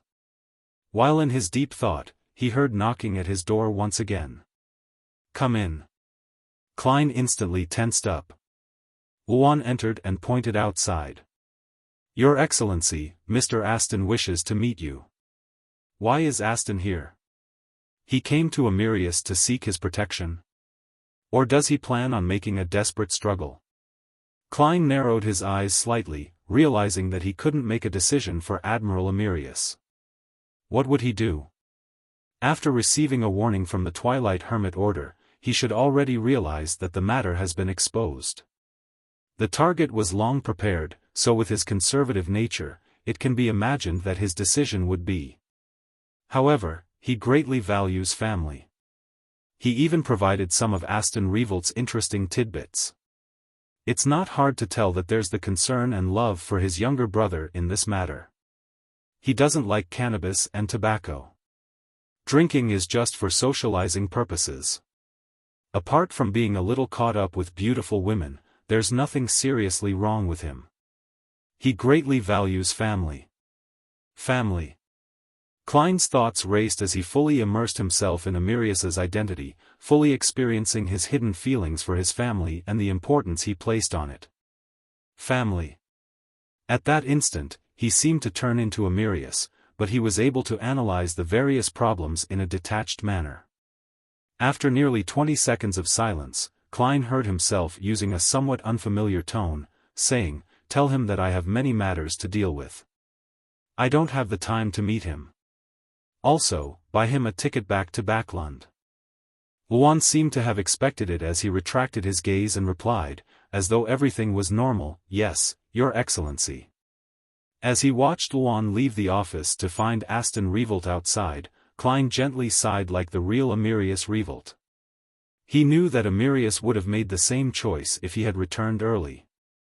This was family, something he valued greatly. With their scheme completely exposed, there was no way Amyrius would have exhausted his last chip on a bet and place his family at risk of destruction. As long as he didn't participate in it, and as long as he's still a demigod, the Revolt family wouldn't suffer any overly serious damage even if he isn't able to remain as the highest commander of Central Sonia Sea. And to get his secretary to buy his tickets for him made it clear that Amyrius still treated Aston as his brother. It was a warning to others not to harm him before they figured out what was happening. After nearly a minute, Wuan returned and said, "Your Excellency, Mr. Aston has left. Amyrius greatly values family." Klein fell silent for 2 seconds before asking in a deep voice, his back facing his secretary, "Did he say anything?" Wuan answered truthfully, "He said that you are indeed a cold person by nature." The corners of Klein's lips curled slightly as he produced an unfeeling smile. This was an instinctive reaction. However, with him completely in character as Amyrius, he believed that the Admiral would have had the same reaction. The feeling and emotions were the same. For the rest of the time, Klein sat in his office and didn't meet anyone, nor did he deal with any official business. All he did was occasionally listen to his secretary report to him about the situation on Oravi Island. Nothing happened until the arrival of the new Governor-General. In the evening, he didn't attend the banquet he was supposed to attend, and he returned to his villa. As he saw Cynthia walk towards him, he hugged her. Then, he calmly said, "Aston has been relieved of his post as Governor-General." All his sighs and pain seemed to be condensed into that seemingly emotionless sentence. "I heard about it. It should be fine, right?" Cynthia asked anxiously. Klein closed his eyes and didn't mention it again. All he did was give soft, terse reply. That sentence was the most obvious expression of his emotions as a stern, old-fashioned, and conservative high-ranking man. Chapter 627. Late into the night Cynthia could vaguely sense the deep pain and helplessness inside Admiral Amyrius's heart. Without speaking further, she hugged him tightly and used her company to calm his mood. After a simple dinner, Klein took a hot bath and entered the quietest guest room once again. He got into bed and stared at the ceiling in a daze. Klein knew that with him having fully immersed himself in the character of Admiral Amyrius, Amyrius's helplessness towards fate and the pain he needed to hide had resonated with his past experiences. "If I hadn't figured out the concept of getting into character and being detached, then I might have lost myself. Heh, this is like some actors in my past life. They get too into character and are unable to detach themselves from it, causing them to suffer from mental problems. And to a beyonder, mental problems might end up magnified." As Klein wallowed in his gloom, he got to learn what kind of person he was. "I never expected that a Navy admiral who enjoys a high standing, a demigod saint, would still be faced with such helpless and painful experiences. Strength can bring abundance, but it's not a solution to everything. Everyone wears masks, and this is the truest side of a demigod." Klein watched as the crimson moonlight turned brighter, dyeing all the furniture in the room red. At that moment, through the resonating feelings with Admiral Amyrius's experience and the contrasting differences, as well as the experience from his previous acting, Klein established a more multifaceted and realistic image of Amyrius. He also gained a clearer picture of his blurry self. A person who's very sentimental, a person from Earth, but to a certain extent, a person who has been reconstructed into a new person because of the fusion with Klein Moretti's memory fragments, a person who didn't spend too much time with the Nighthawks but has had that period of time deeply influence his actions and choices, a person who tries to play safe and is afraid of danger but is able to change his mind at the critical moment, a person who truly wants to skive, eat delicious food, travel, and enjoy life, but he has no choice but to be busy with more important matters, a person who likes beautiful women, but he doesn't give himself up to pleasure to keep to his principles, a person who loves money but is willing to spend large sums of money for his siblings, a person who hides his pain inside while showing a smile to others, a person who's used to lampooning inwardly but appears gentlemanly on the surface, a person who can overcome his psychological traumas but never crosses his bottom line, a person who feels embarrassed for his acting. He's also a guardian, a miserable wretch that is constantly fighting against threats and madness. The corners of Klein's mouth curled up as he silently added. These thoughts flashed through his mind as he seemed to come into contact with his true self. Without realizing it, Klein fell asleep, his body and mind at peace. Inside the master bedroom, Cynthia had also fallen asleep. She was dressed in a nightgown with her legs bare. She had a few layers of her blanket in between her legs as she gently grinded against them. Her hand subconsciously scratched her skin, forming red streaks across them as tiny bumps were produced. In her dream, she saw the illusory and surreal sea of stars, as well as that bright star that emitted its light at her. Her vision was pulled closer to it as she could slowly discern the star. Phew! Klein suddenly awoke from his dream as he still had an indescribable scene still seemingly burned into his eyes. Why did I have such a dream? He frowned as he turned his head in disbelief. Just now, not only had he dreamed of Cynthia, who was dressed in a silk nightgown, but he also had a sexual relationship with her. He even dreamed of the naked body of Demoness of Pleasure Sharon, the exquisite doll-like Miss Sharon, Miss Justice whose looks were relatively blurry, Trissy Cheek, Tracy, and all the beautiful women he had met before. Then, he gave himself up to pleasure as he engaged in a myriad of positions. To most beyonders and ordinary people, this might have been a normal response from suppressing his body when recently faced with temptation, but as a seer, a dream had a very special meaning. Klein quickly observed his body and realized he was still erect, semen flooding out from his penis and causing stains everywhere. This isn't a seer's dream revelation, but the result of an external influence. There's an enemy. Klein was alarmed as he quickly made up his mind. At the same time, he cautiously got out of bed and quickly changed into his admiral uniform. This way, he had the 9th law charm and creeping hunger on him, equipping him with potent self-preservation powers. As he wasn't clear of the present situation, Klein didn't attempt to head above the gray fog. He continued viewing himself as Amyrius. With a staid expression, Klein carefully walked to the door and reached out his hand to grab the handle. At that instant, he seemed to finally find the connection with the real world as he heard the chaos and din outside the door. There were clear chewing sounds, debaucherous moaning, angry roaring, and sharp urging. What exactly happened? Everything was normal just moments ago. Klein gulped a mouthful of saliva as he used cogitation to maintain the necessary calm. He had been using spirit vision to observe the situation outside the villa every day and had not discovered any problems. Where are the Admiral's bodyguards? Where's Secretary Luan? Klein found the entire ordeal strange and terrifying the more he considered the situation before him. He touched the 9th law charm with one hand and made the deep domineering aura emanate, repressing the unease that was wafting through the air. Exerting strength in his left hand, Klein twisted the handle and opened the door. Before he took a step forward, he saw a red-vested attendant sitting opposite him. The attendant had many cooked and raw food placed in front of him. There was steak, mutton, dragon-bone fish, and Oravi lobster. At this moment, the attendant picked up a huge fish that seemed to have just stopped struggling, raised his head, and smiled at Klein with a turbid look. "Admiral, I have always envied your food." His stomach was different from before. It was bloated as though he was 7 or 8 months pregnant. Just as he said that, the attendant raised his arms and bit into the raw dragon-bone fish, forcefully ripping out a piece of thick flesh. Fresh red blood dribbled from the corners of his mouth as his chewing sounds sent a chill down Klein's back. The attendant hurriedly gulped as he swallowed the food in his mouth. His bloated stomach trembled as though he would blow up at any moment. This is the instinctive reaction to restrict one's appetite.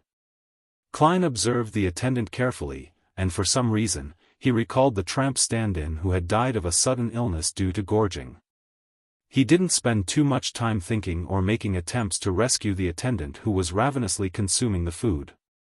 This was because he knew that nothing would be effective unless he resolved the matter at its roots. Klein moved his feet and followed his spiritual intuition's guidance, carefully walking towards the master bedroom. At the door, there were 2 maidservants. One of them was sitting on the other as she bent her back, strangling the other by the neck. Wearing a beaming smile, she shook the maidservant beneath her as she hurriedly urged her, quickly praise me. Quickly praise me. She desires acknowledgement." Klein frowned and took a few steps closer, grabbing onto the collar of the maidservant at the very top.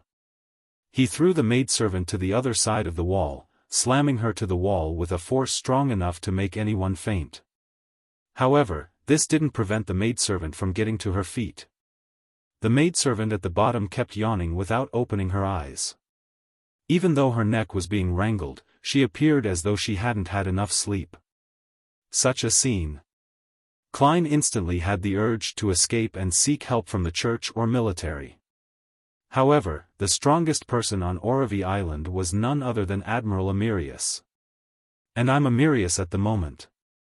However, once the situation turns for the worse, I should flee when the time calls for it. I shouldn't act at the cost of my life.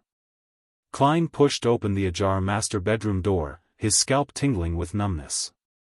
The first thing he heard behind the door was pleasurable moaning that gave itself up to one's primal instincts. Following that, a smell that made his heart race and sent blood gushing to his nether regions inundated his olfactory senses.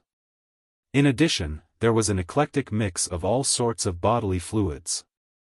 A scene of indulging pleasure couldn't help but surface in Klein's mind. Right on the heels of that, Klein saw the blonde secretary, Juan.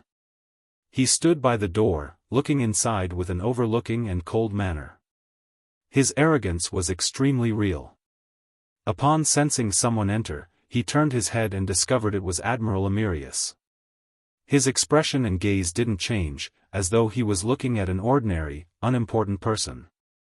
This secretary is usually very reverent, but he's actually such a prideful person? Klein originally wanted to question one who seemed to possess some reason, but he saw him shift his gaze to look into the middle of the master bedroom from a height. He only looks normal. Klein traced Juan's gaze and discovered a fair body that was 3 meters tall in the middle of the master bedroom.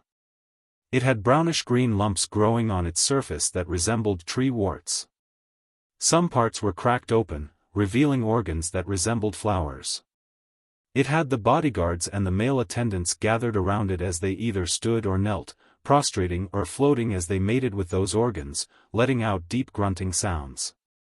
The other bodyguards and maidservants of varying numbers were scattered across the carpet, enjoying each other's bodies to their heart's content. In addition, tree warts and flowers grew from the tall fair body, as well as brown branches that extended out as they participated in every promiscuous act of pleasure with the people present. What kind of monster is this? Klein had his knowledge of mysticism overturned once again. He lowered his left palm and prepared for battle. At this moment, the terrifying body which towered 3 meters tall turned a head over. It was a female. She had blonde hair and blue eyes. She had a high nose bridge and plump lips. She was none other than the beautiful Cynthia with hints of her youthfulness. As the tree branches danced while the flowers opened, Cynthia looked down at Klein with flushed cheeks as she said with hints of embarrassment, "Admiral, I want to have a child with you." Chapter 628, Prohibition. Upon seeing Cynthia's huge fair body with tree warts and flowers growing on it as though she was a tree, as well as hearing her shy, reluctant request, Klein couldn't help but shudder as his hair stood on end. Such a scene exceeded a horror conceivable by human imagination. He had never encountered something like this even in his dreams. If he were himself back when facing Megos in Tingen, Klein definitely would have been affected by such a scene. He would have temporarily lost his ability to react due to the horror and panic, but after experiencing so much, he was an experienced beyonder in the true sense of the word. In the moment that Cynthia's words entered his ears, the glove on his left hand had already changed colors. It had turned black, emitting a noble and sinister feeling. This meant that Klein had activated creeping hunger and had switched to Wormtongue Mither Soul, giving him the powers of a Baron of Corruption. At that instant, he distorted Cynthia's words, turning "Admiral, I want to have a child with you," to "Admiral, I only wish to have a child with you." This way, Klein believed that the bodyguards and male attendants around the tree-like monster would be pushed away, far away by Cynthia, after having her will distorted, giving them a chance for a breather. As for whether he would expose himself as a fake Admiral Amyrius, he didn't care. At this moment, anyone who was still bothered about whether the true acting would be successful would definitely be someone with a serious case of obsessive-compulsive disorder, and he clearly wasn't. In addition, in an environment with all sorts of desires being magnified to the limit, Klein suspected that the others who had been influenced weren't paying attention to the battle or the actual situation. The Baron of Corruption's distortion power was activated silently, but Klein was appalled to discover that nothing changed with Cynthia or the men's actions. They weren't affected at all. "I've already used distortion. The mutated Cynthia is able to directly resist such an influence. Klein's pupils constricted as he hurriedly jumped to the side. A brown tree branch sprouted out from where he was standing as a sticky flower bloomed at its tip. The flower was abnormally large. As it bloomed, it seemed like it was about to swallow a person whole. Although Klein had never seen cannibalistic flowers in the southern continent's rainforests, he didn't believe that they were any less terrifying or ridiculous as the one before him. Pa! Pa! Pa! Similar branches drilled out from the walls, floor, and ceiling as they chased after Klein with their moist flowers. During this process, the flowers bit down on Secretary Luan's head, as well as the bodyguards, male attendants, and maidservants who were gyrating in pleasure on the surrounding carpet. At this moment, having learned the lesson that his distortion powers would be resisted, Klein didn't hesitate to pull out his right hand, a dark gold high-level charm clasped tightly in his palm. Ninth Law.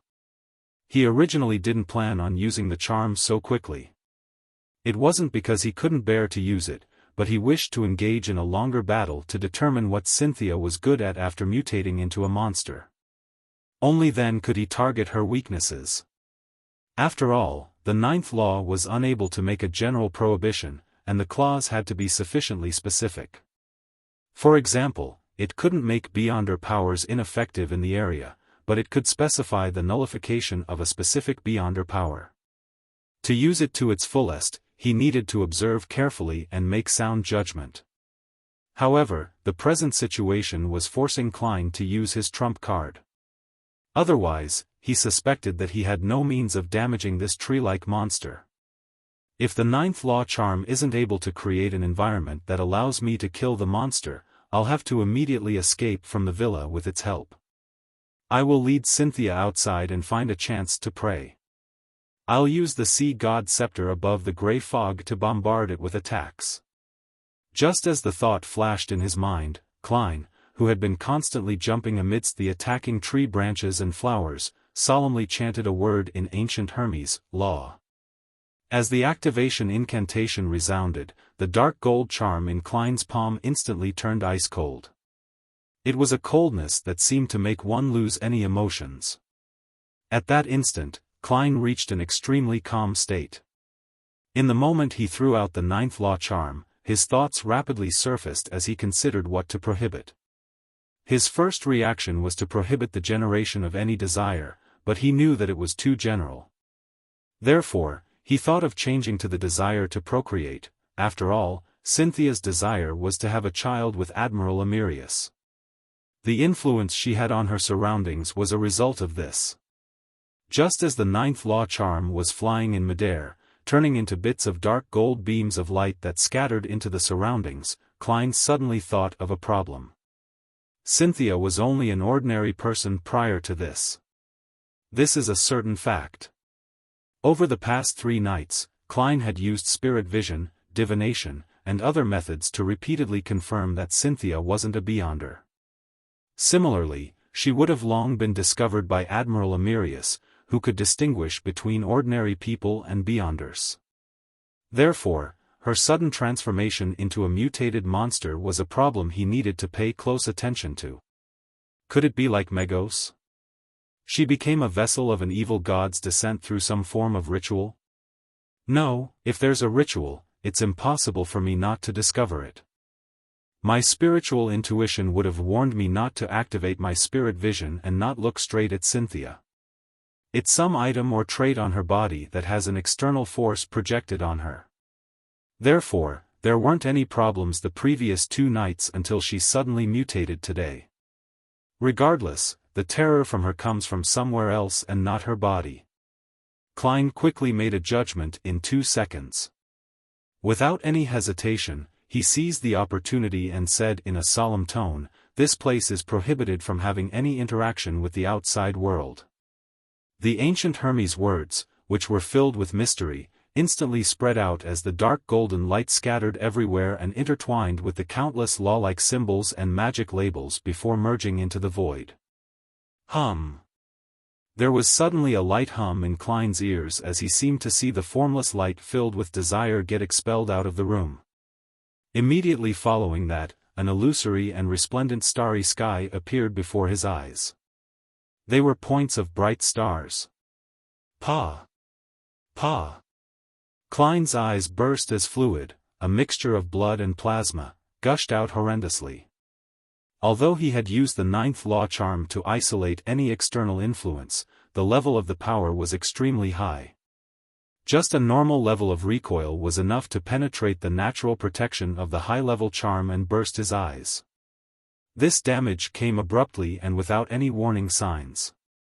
Klein didn't even have the chance to use paper figurine substitutes, just like Nimblewright Master Rosago from back then. If not for the ninth law charm, his eyes might not have been the only things that burst. He might have turned into a monster just like Cynthia. Meanwhile, the tree-like Cynthia came to a stop as her body began crumbling, turning into flesh and blood with brownish-green warts. The surrounding bodyguards and male attendants plopped to the ground, unconscious. Cynthia's head was embedded in the blob of flesh as she muttered to herself, "Admiral, I want to have a child with you. Admiral, I want to have a child with you." She tried hard to extend the remaining tree branches on the ceiling and walls, binding Klein, who was still in a dazed state as a result of the recoil, and she pulled him towards herself. The moment Klein recovered a little, he immediately began struggling desperately. Despite his attempts to snap his fingers to light a fire or switch the powers of creeping hunger, he failed because his hands and arms were bound tightly. With the help of his clown powers, he saw the brownish-green warts approach.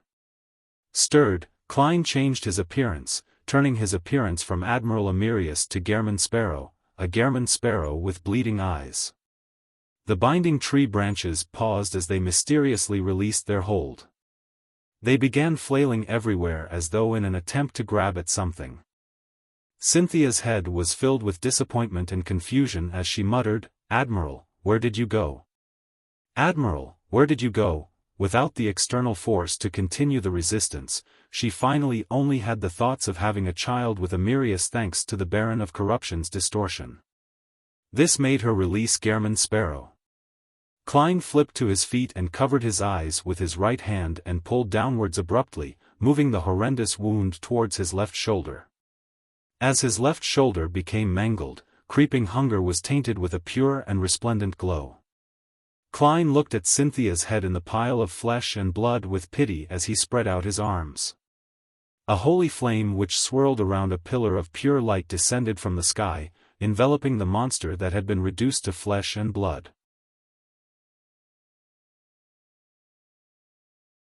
Chapter 629, Heavenly Body Sect. Amidst the holy beam of light, having already lost its support from the external power, the tree warts and flesh rapidly disintegrated. It was like snow meeting a red-hot metal ball. Amidst an indescribable sizzling sound, Cynthia's face winced as abnormal agony showed itself on her face. She turned around with great difficulty, looking up and down, her expression turning horrified and confused. Finally, she realized that there was a problem with her. "Admiral," her voice trembled as she looked ahead with fear and despair, but all she could find was an unfamiliar face. Klein could have fed creeping hunger with Cynthia's remnant flesh and spirit body, but at that moment, he sighed and said with a calm voice, "Try not to make contact with strange artifacts or religions in the future." From his point of view, the reason why Cynthia had turned into this monstrosity either had to do with a cult or some particularly dangerous artifact. She had connected with some existence which couldn't be looked at directly, resulting in such a response. Cynthia seemed to understand something as her remnant head and tiny bit of flesh suddenly wept. "It's the mother tree of desire, the heavenly body sect. Admiral, Admiral, I don't want to die. I don't want to die. Save me. Save me. Mother tree of desire. Heavenly body sect. This isn't within the confines of my knowledge of mysticism." Klein maintained his expression as he looked pitifully at the pleading Cynthia. He spread his arms again and said in a deep voice, "Death is not the end. You will be redeemed when you are at God's side." Another pure beam of light landed as Cynthia's beautiful, weeping face completely fixed in place. Her eyes widened in despair, but there was the remnant hope of being sent to heaven after death. Under the sun's radiance, her brain and remnant flesh melted away at a discernible pace. By vanishing, it had obtained its final rite of cleansing. Klein looked silently at this scene without any expression or movement. After everything calmed down, he curled the corner of his lips and chuckled, finding it hard to hide his sorrow. This is really a crazy and chaotic world. He didn't dare to channel Cynthia's spirit after what had happened. The many oddities had made him abandon the thought of bringing Cynthia's spirit body above the grey fog to inquire. Faced with the irremovable evil and the ever-worsening corruption, he could only choose to have Cynthia be cleansed. After all, in this world with true gods, there might exist a heaven after death. As for creeping hunger's backlash, Klein was temporarily not concerned.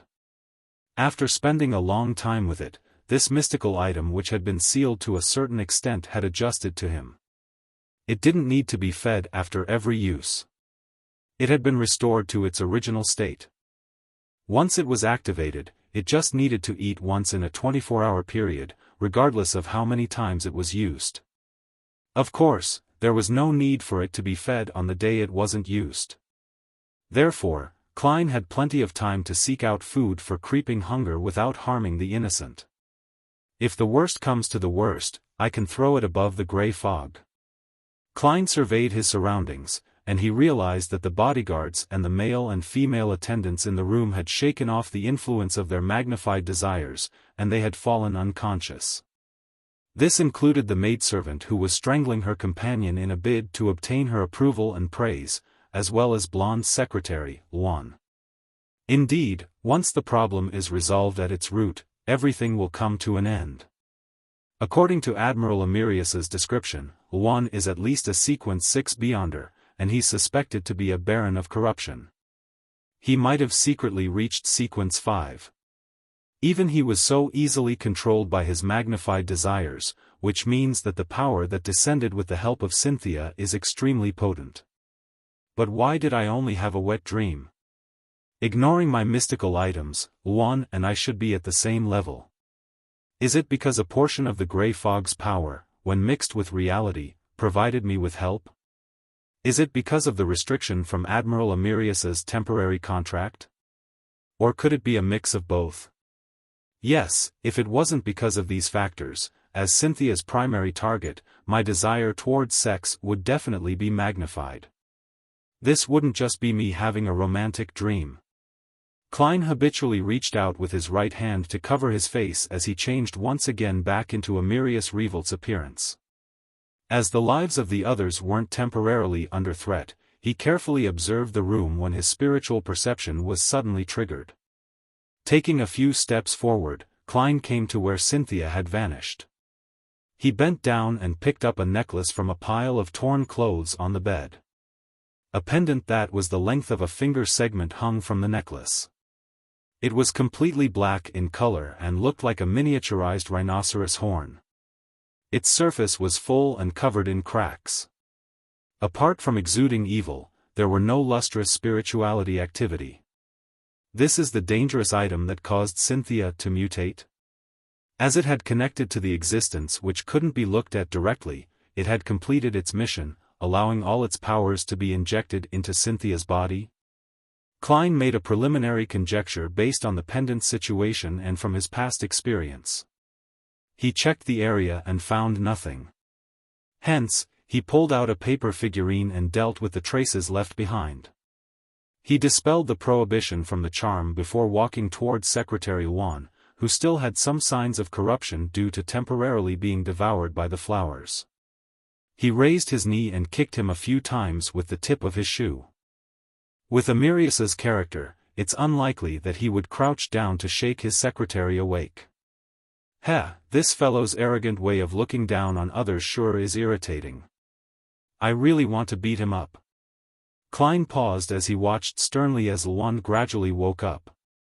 Your Excellency, Luan was in a momentary daze, as though he couldn't tell dream from reality. As a high-ranking superior, I'm under no obligation to explain. Klein looked down at him and said in a deep voice, wake up all the lightly injured people. Get a number of them to treat the remaining people while the others are to investigate the heavenly body sect on Oravi Island. They worship an evil god named Mother Tree of Desire. Start the investigation with the people around Cynthia. I'll be waiting in the study for the report." With that said, he held the cracked rhinoceros horn pendant and turned to leave the master bedroom before entering the unaffected silent study. As an important member of the military, although he was somewhat helpless when faced with the kingdom's upper echelons, he needed to choose to ignore certain matters. An example was the telegram which relieved Aston from his post as Governor-General and the arrival of the new Governor-General. This meant that the new Governor-General had departed ahead of time, yet as the highest-ranking commander of the Central Sonia Seas Navy, Amyrius Revolt had not received the news at all. However, on Oravi Island, to Secretary Luan and the local police system and naval base personnel, he still held absolute authority. He didn't need to do the investigations himself, as he had plenty of people at his disposal. A demigod only needed to be wary against any accidents and await news. There was no need to busy themselves. Inside the study, as Klein heard the chaotic sound of footsteps and horrified screams, questioning, and exchanges, he couldn't help but have the starry sky and the bright, lustrous star surface in his mind. What does it represent? Klein frowned and sat in the armchair behind the desk. His figure sank into the darkness brought about by the curtains. He soon made certain connections. Due to the legends from the City of Silver and Emlyn White's description of the sanguine situation, he confirmed that the moon pathway controlled a portion of the authority over reproduction and proliferation. This coincided with Cynthia's intentions and actions. A starry sky. Mr. Dorr informed Emperor Roselle that the goddess's corresponding tarot card is the star and not the moon. Could it be that this illusory starry sky represents her? Yes, the primordial moon is suspected to be a particular deity, angel, or high-level devil's alternate identity. The goddess has the honorific name of Crimson Moon. Could she be the one passing herself off as the primordial moon and occupying the corresponding spot so as to control the required authority?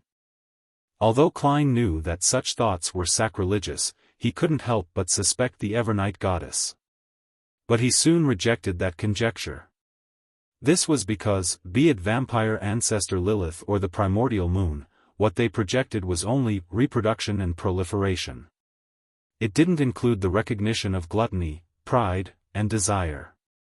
This was at odds with a number of victims earlier.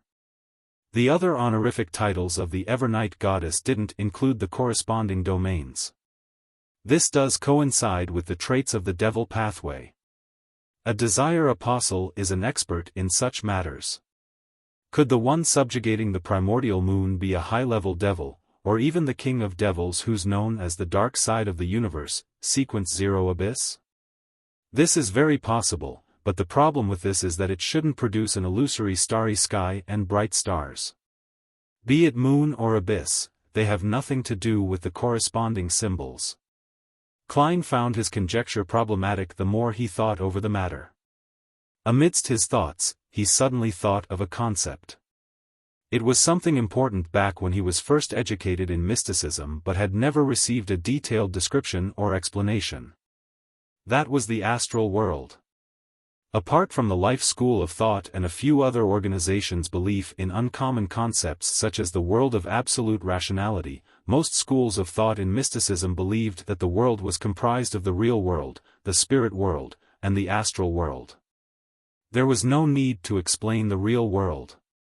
Knowledge of the spirit world was the foundation of many ritualistic magic and beyonder powers. It was only the astral world where Klein's knowledge about it was basically zero. Therefore, the illusory starry sky represents the astral world. The bright star is a particular existence in the astral world? I've always suspected that the astral world is where the true gods reside. Then, this imagery which represents the primordial moon isn't something unacceptable. Klein didn't think further as he recalled the details of the past few days while awaiting the results of his subordinates' investigations. Time ticked by when Klein finally heard a familiar gate approach. Secretary Luan knocked before entering. He bowed his head and coldly reported, "Your Excellency. We've already found the heavenly body sect and captured their leader." It was a clue provided by Miss Cynthia's parents. This sect has been rather active in Oravi over the past few years. They do not wear clothes, in a bid to return to nature. Giving themselves up to their instincts is their purpose, and they believe that humans can attain liberation of their spirituality in such states. Reproduction of the next generation is a subsidiary product of this belief. After pausing for a moment, Luan added, "Their leader is a Beyonder, a Sequence 8 lunatic." Lunatic? A lunatic from the prisoner pathway? It has something to do with the Rose School of Thought? Yes, the Rose School of Thought internally has two factions, temperance and indulgence. The latter's beliefs are rather identical to the present situation. Klein was alarmed as he said in a stoic tone, "Bring him here."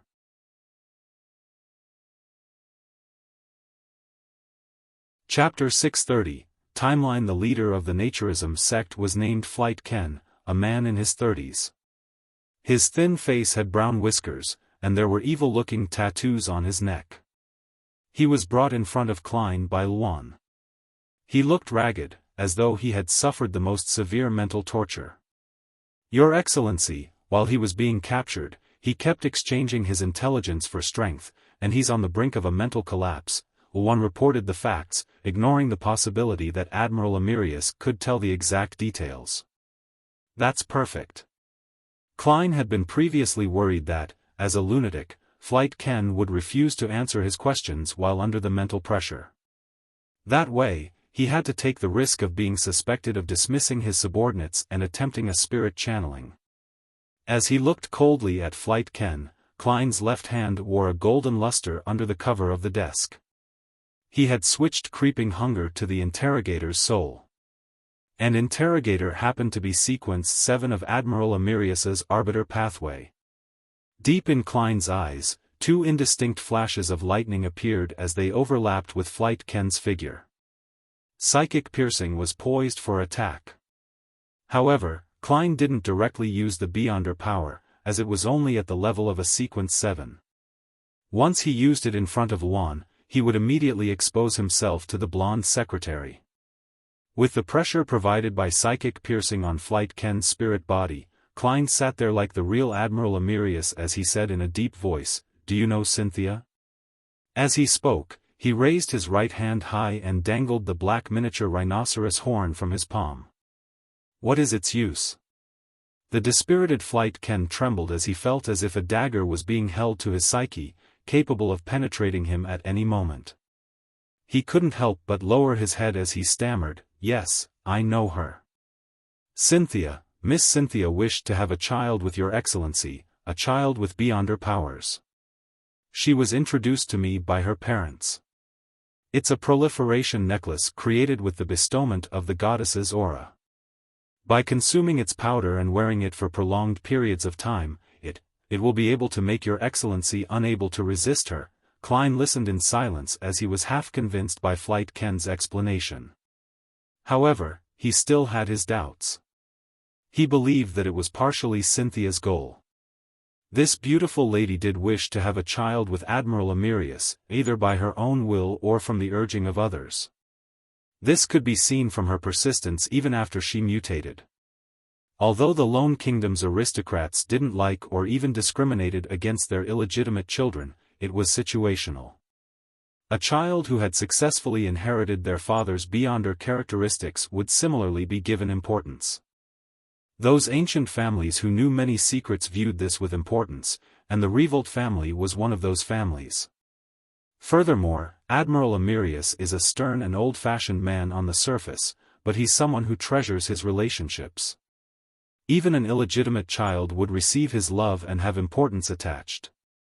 This might be the real reason why Cynthia was eager to have his child. Klein sighed inwardly. The doubt towards Flight Ken's answer was concentrated on the true effects of the proliferation necklace, as well as the possibility of the Naturism sect deliberate misleading of Cynthia.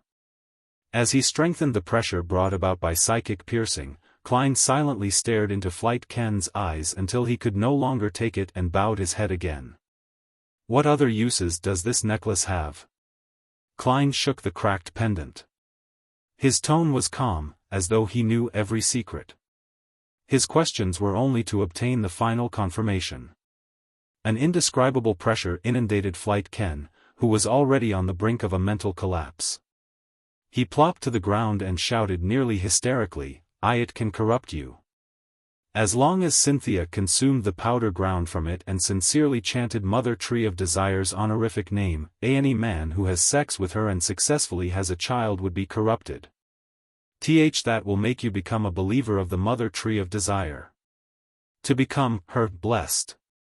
So that's how it is. Klein instantly understood the entire story, and he was no longer puzzled by the mutation that happened that very night. The Naturism sect's goal is to use Cynthia and the Proliferation necklace, which looks like an ordinary object, to corrupt Admiral Amyrius, making this important military figure of the Lone Kingdom become the Mother Tree of Desire's devout believer. He can then help their sect develop and provide them protection. The key to the success of this method is that it's sufficiently concealed and normal. It is in no way directly connected to terms like potency, strike, and terrifying. Therefore, after 3 rejections from me, Cynthia was unable to expel the corruptive forces in the Proliferation necklace's powder from her body. She gradually reached her limit and finally connected with the Mother Tree of Desire and ended up with what seemed like a sudden mutation. Therefore, the monster after the mutation wasn't able to pose any threat to the real Admiral Amyrius. Even my usage of the 9th law charm easily resolved the matter. This is because this wasn't the outcome the Naturism sect wished to have. They wished to have Admiral Amyrius be secretly corrupted, and not have a conflict with a demigod. Klein silently looked at the secretary Luan. Luan had also gained a rough understanding of the entire situation. He immediately lowered his head and said in a deep voice, "Your Excellency, it was our oversight. We only monitored Miss Cynthia and the servants here without expanding the monitoring to their friends and family. I'm willing to accept any punishment for this, even if you send me to be court-martialed." How would the real admiral reply? Klein once again immersed himself in the character of Amyrius, experiencing his recent pain, helplessness, grief, and anger. He maintained his seating posture and sternly said, "We shall leave this for later." The hidden meaning behind this sentence meant, "I'll decide based on your upcoming performance." Luan was taken aback for a second, seemingly finding the admiral's mild punishment unbelievable. Klein half closed his eyes and said in a deep voice, "My father, the deceased Earl Revolt, once taught me this. He said to pardon the first mistake of a subordinate. Luan, you, as well as the other bodyguards, should be thankful for his benevolence." Luan's gaze shimmered as he drew a silent breath. He was no longer as calm, as he rather earnestly said, "Your benevolence is admirable. I pledge my utmost loyalty to you, apart from my principles, God, and kingdom. The pride in you is extremely exaggerated." Klein didn't believe him as he said seemingly calm, "There's a second half of the saying, that is, punish them for their second mistake." Luan nodded, unsurprised at that. Klein cast his gaze back to Flight Ken who was slumped on the ground. He pressed without a change in expression, "Who instigated you to do this?" From his point of view, Flight Ken's answer was likely that they had planned it. After coming into contact with Cynthia and learning of her requests and knowing who her lover was, the Naturism sect boldly had the idea of corrupting the naval admiral, Amyrius. Flight looked left and right somewhat neurotically as he apprehensively said, "It was the Mother Tree of Desire. She instigated me to do it in my dream. In the beginning, I only wanted to lend Cynthia the Proliferation necklace and for her to wear it. I never planned on her consumption of the powder. Instigated by the Mother Tree of Desire? This is almost equivalent to a revelation." Klein nearly frowned. Although Admiral Amyrius is an important figure of the lone military and the highest-ranking commander of the Central Sonia Sea, making his standing and power rather tremendous. It shouldn't be important enough to have an evil goddess set her sights on him. However, I'm not an evil god. I have no way of comprehending their thought process. Perhaps the corruption of Amyrius is for subsequent plans. Yes, I can't eliminate the possibility that Flight Ken is lying. I'll have to confirm it later. Klein thought before sternly asking, "When did you have this dream?" Flight forced a smile filled with fear and said, It was nighttime on February 4th, last Friday. I remember it very clearly. I had just released The Spirituality of a Lady. For February. Klein ruminated over the date, momentarily unable to find anything special about it. After 2 seconds of silence, he turned to ask, "What relationship do you have with the Rose School of Thought? What relationship does the Mother Tree of Desire have with the Chained God?" He wasn't worried that Admiral Amyrius might have already known of this, with Secretary Luan having a certain understanding of the matter. This could be easily understood as a confirmation question. Flight Ken revealed a passionate look he could hardly keep in. We're a branch of the Rose School of Thought. My mentor is the Rose School of Thought Saint, Zatwin. The Chained God is another manifestation of the Mother Tree of Desire. The Mother Tree of Desire is the true and only deity that surpasses the 7 gods and the true Creator. Your Excellency, you are a candidate to be her blessed. Who can't brag? Can it be understood that the Mother Tree of Desire is an alt of the Chained God? According to the evil spirit in the underground ruins suspected to be Red Angel Medici, the prisoner path of the divine and the devil pathway can be swapped. Therefore, it's no surprise that the Rose School of Thought's Chained God can magnify the various desires of creatures. They have the temperance and indulgence factions internally. This matches the situation. Klein thought as he turned his head to Luan and said, "Go out for a while." He planned on questioning Flight Ken on whether he had done anything evil, and if he was suitable to be Creeping Hunger's meal. "Yes, Your Excellency." Luan didn't ask why as he briskly walked out the study and closed the door behind him. After the echoing sound of the door closing subsided, the entire study suddenly turned quiet. It was as though it was isolated from the outside world. The beyonder powers of a baron of corruption? The distortion of door closing to seal the study? Very considerate. Klein pondered for a few seconds as he recalled the series of thoughts he had previously. Hence, he suddenly asked, February 6th. What did you do on Sunday evening? Flight Ken was taken aback as he said, We followed the revelation given by Mother Tree of Desire, and using the proliferation necklace and a hair obtained from a particular tramp, we held a ritual to magnify the tramp's gluttony. The tramp's stand-in meant for Admiral Amyrius was indeed killed by you. It was to prevent the Admiral from leaving and, hence, fall into a trap so that he can have sex with Cynthia and end up being corrupted? Klein instantly connected all the matters together. And my appearance provided another possibility that coincidentally destroyed this plan. Coincidence? That's not right.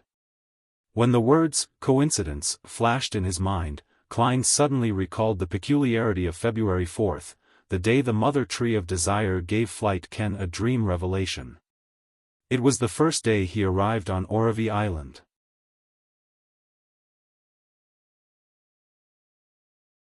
Chapter 631, 3 Days of Absence. Don't tell me that this matter was targeted at me?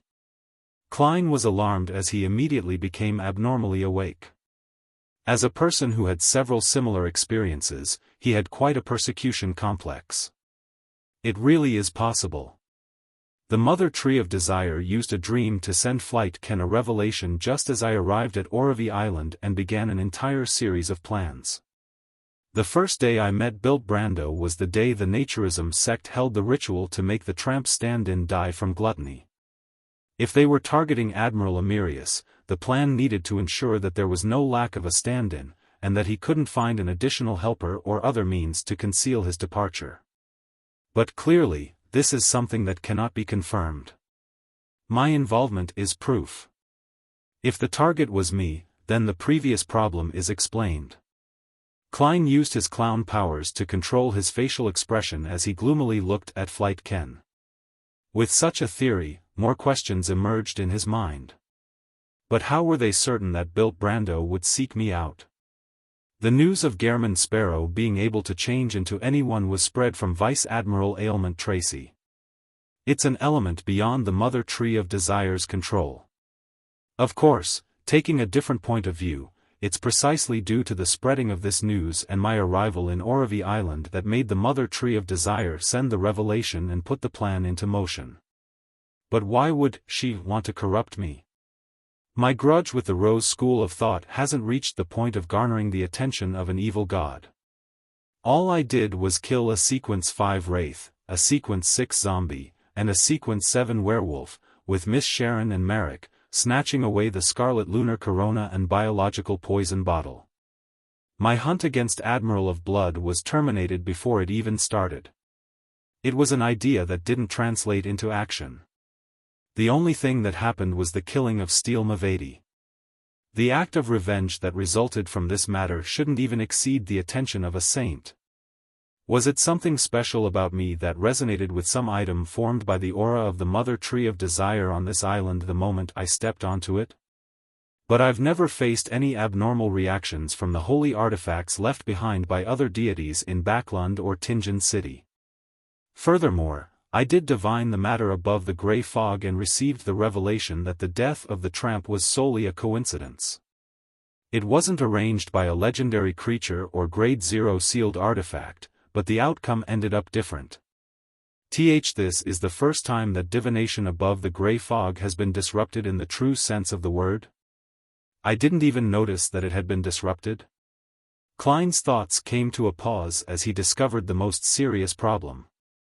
Back when the matter involved 0-08, all he received was an ineffective revelation and not a disrupted outcome. Therefore, it's a power that exceeds a Grade 0 sealed artifact? The Mother Tree of Desire personally disrupted the matter, and she is a true deity herself? But it's very difficult for the seven gods to influence the real world. There has to be a corresponding ritual. Yes, I had also divined the risks of acting as Amyrius above the grey fog and received a revelation saying that it was an acceptable risk. The outcome does match the development of the situation, so it wasn't disrupted? The more Klein thought about the matter, the more perplexed he became. What was most incomprehensible about it was that if the target of corruption was himself, why didn't he suffer any demanding trials, and he instead solved the problem in a relatively simple manner? This made the Mother Tree of Desire's arrangement appear like a joke. While pondering with this weight in mind, Klein nearly crushed Flight Ken. He asked again to verify his conjecture. To his surprise, the Naturism sect hadn't held any rituals to request the Mother Tree of Desire to disrupt any divination over the past week. They didn't make any special arrangements aimed towards the failure of the project. Strange. Klein took out a gold coin and flicked it as a final confirmation. Even without divination, he was almost certain that Flight Ken wasn't lying. Firstly, the man was already on the brink of a mental collapse, making him lack the ability to fabricate something reasonable.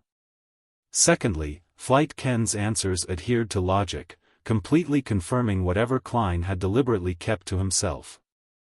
The gold coin landed in his open palm, the king's portrait facing up, indicating a positive response. Combined with the divination statement, Klein finally confirmed that Flight Ken wasn't lying. After temporarily suppressing his puzzlement, he cast his gaze towards Flight Ken once again. He asked without a smile, "What deeds have you done in the past that violate the kingdom's laws or the moral fabric of society?" Flight Ken was taken aback for a few seconds as his mental state seemed to instantly turn for the better. From his point of view, his ploy against Admiral Amyrius was the most serious crime, something that would most easily enrage this important figure. Everything else was trivial and nothing that needed a demigod to waste his time and energy on. Therefore, after skipping the important matters and coming to an ordinary topic, it meant that he might enjoy a good outcome. Flight Ken couldn't help but reveal a discreet smile as he hastened to recount. I once tortured a family for an entire night for their property and abandoned them in the woods after murdering them. Then, I used fake documents and successfully obtained a sizable amount of wealth. I deliberately enticed many believers to indulge in their desires and watched as their emptiness and regret after the deed slowly paved the way for them to become fertilizer for the mother tree of desire. I once tricked many ladies to abide with their nature, an excuse for them to be redeemed by the spirits, allowing me to possess them. I tortured believers who attempted to renounce the religion, slicing off every part that protruded off their bodies. He recounted each and every sin of his, without any thoughts of concealing the truth. Klein felt disbelief with what he heard. He never expected anyone to be evil to this extent. As Flight Ken got increasingly excited from recounting his past deeds, he saw Admiral Amyrius stand up without an expression before circling around the desk and standing in front of him. The Admiral then raised his left palm. A terrifying mouth appeared in the middle of the left palm, revealing 2 rows of illusory, white, and eerie teeth that were icy cold. No! No! A sharp and horrified scream resounded in the room for a long time until silence prevailed. After a while, Klein bent down to pick up a blob of grayish-white light that resembled a shrunken brain. This was the beyonder characteristic of a lunatic. Unfortunately, Flight Ken had been searched before being brought here. He didn't leave behind any cash or items. Klein snapped his fingers and ignited the rest of the clothes. As he looked at his left shoulder, which was beginning its recovery process, he sat behind the desk and remained silent amidst the dancing scarlet flames. Once the traces were no longer noticeable, he pulled at a corresponding rope, making the bell outside ring. Wuan released the restriction and entered, instinctively observing every corner.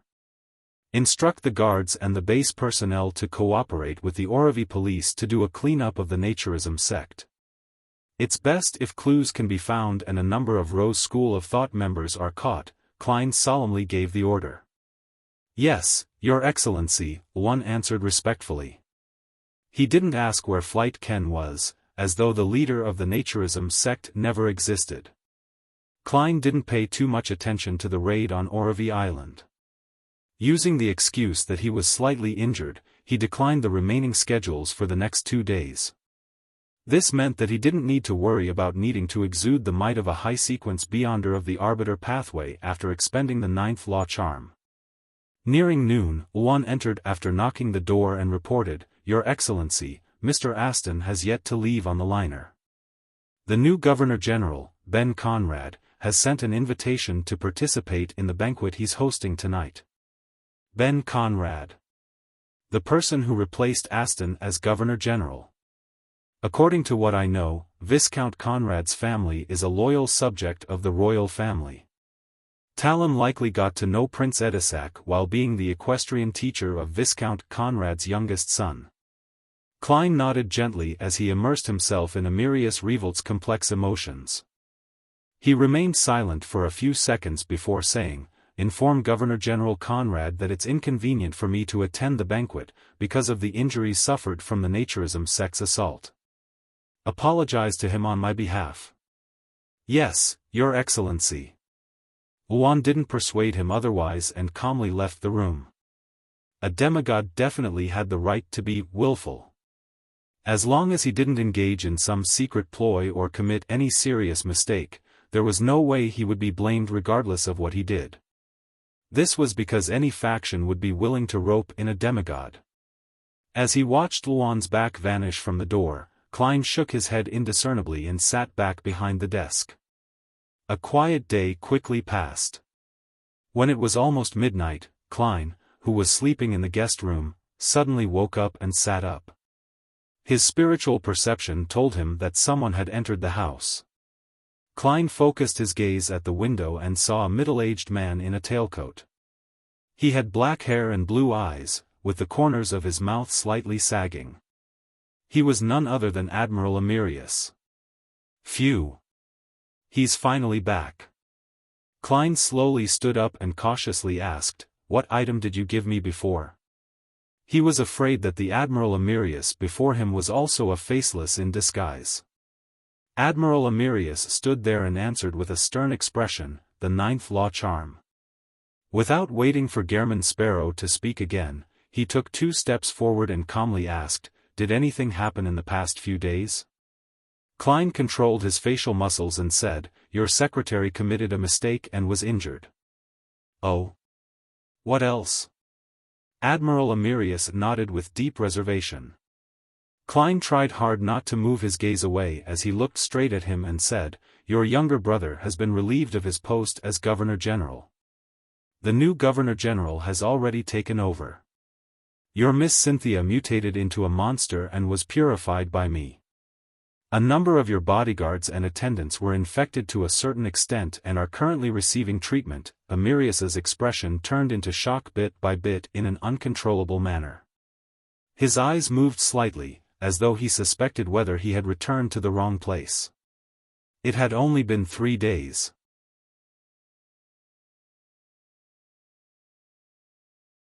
Chapter 632, finishing up after a frozen moment of silence, Amyrius quickly brought his expressions under control. He said in a domineering and deep tone, "Tell me the specifics." Klein didn't hide much of the truth.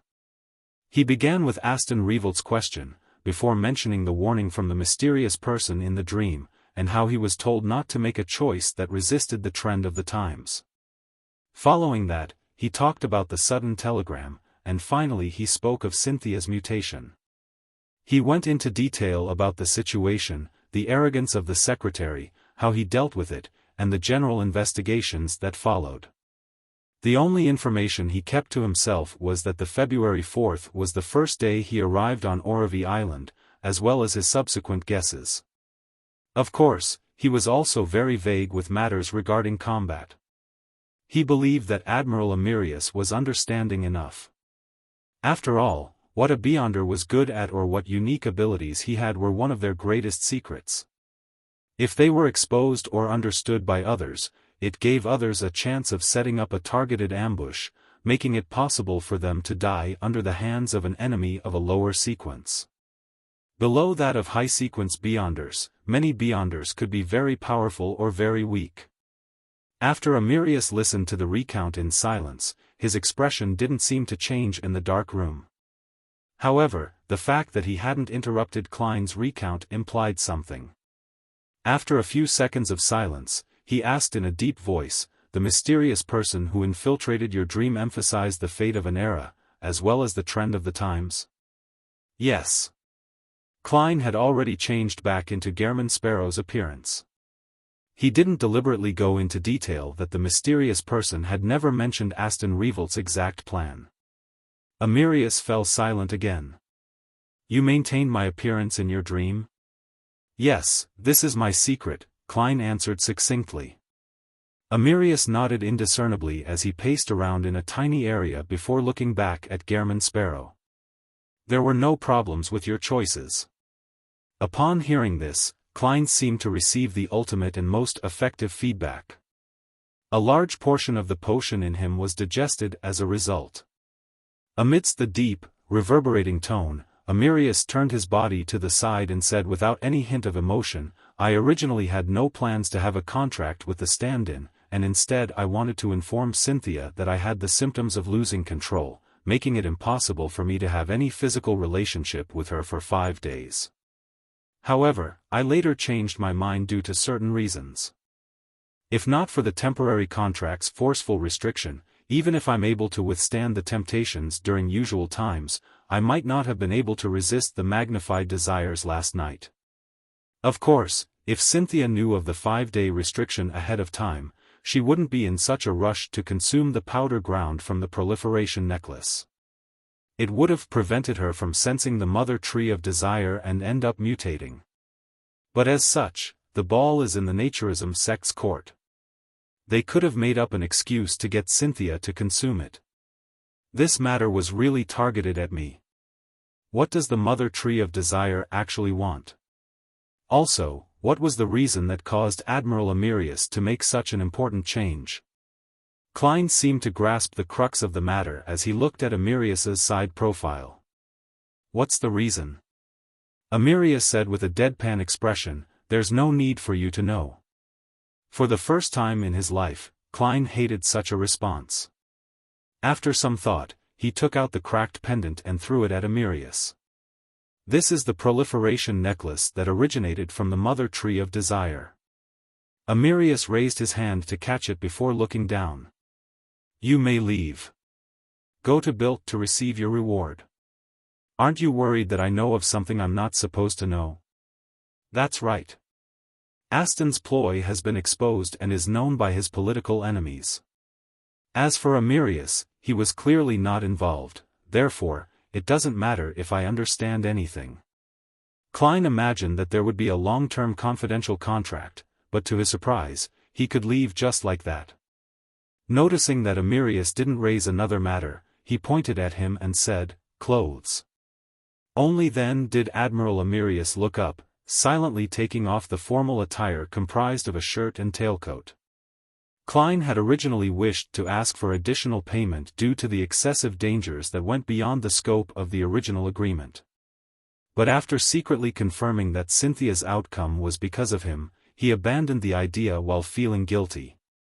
He quickly took off the comfortable sleeping robe, switched into a tailcoat, and under Amyrius's guidance, leaped out of the window, and secretly left the garden villa while the bodyguard's eyes were confounded. Amyrius donned a sleeping robe and clenched the proliferation necklace before walking to the window. He stood there silently as he faced the crimson moon and few stars in the dark night. He stood there without an expression, not even changing his posture for a long period of time. Pa! He slightly relaxed his clenched fist as the miniaturized rhinoceros horn fell to the ground in the form of shattered pieces, bit by bit, fragment by fragment. The next day at noon, Klein, who had slept soundly the entire night, left the inn and took a carriage to Sweet Lemon Bar. He went to the second floor to meet Bilt Brando. It's over? Bilt asked with relief and surprise. Klein nodded and said, Admiral Amyrius has returned. Where's the rest of the payment? Bilt revealed an unconcealable smile. After he dismissed his guards, he personally went to a safe and took out the remaining £500 and a blue cufflink. This is the mystical item created from the Murloc bladder you provided, Bilt introduced. It can provide illusory scales hidden beneath the skin, so you will be as difficult to catch as a fish. It will also help withstand a certain level of damage for you. With it, you can dive to at least 15 meters without any protective gear. You can freely move about in the water for 10 minutes. It doesn't have any serious negative effects. It will just make you tired easily when in a hot or arid place. That means this cufflink shouldn't be used with the sun brooch. Klein extended his hand to collect the money and item. Aren't you afraid that there will be problems? Bilt cracked a joke. Your business is here, Klein answered calmly. His meaning was clear. If there were any problems, he wasn't afraid that the person in charge would go missing. Bilt's smile froze as he said, it hasn't been named. You can give it one. Murloc cufflink. Klein couldn't be bothered to waste his brain cells. Nice name. It leaves quite an impression, Bilt said with a forced smile. He paused for a moment before saying, that artisan said that he can fix the summoning ritual of a spirit world creature onto materials with spirituality. It will be able to last a maximum of 1.5 years, but you will need to provide detailed information. Heh, according to our agreement, I'll be responsible for it, so there's nothing to be worried about. Alright. Make it a harmonica. Klein took out a pen and paper from his pocket and scribbled the ritual to summon his messenger. Messenger? This is rather rare. It's very hard for Beyonders not from the death pathway to find a suitable one. Bilt received the piece of paper and casually scanned it. If the messenger is accidentally summoned during the production process, a gold coin has to be given to her. What happens if it's not given? Heh. Spirit world creatures always have something odd about them. I've seen some who love music, as well as ones who loiter around shit. What happens if you don't give one? Perhaps Ma'am Rionette Tinker might bring the heads of you and the artisan to me. She's a creature with a castle in the spirit world. She might even be stronger than me. Well, under situations when I'm not using the sea god scepter. Klein lampooned as he said in a deep voice, the third promised item can be left to the future. All right. Bilt didn't have any objections. Following that, he asked out of curiosity, Mr. Gehrman, how did you fool Secretary Luan, Governor General Aston, and Miss Cynthia, people who Admiral Amyrius specifically mentioned? Klein did his best to prevent his facial muscles from twitching. Follow the information and think about it carefully.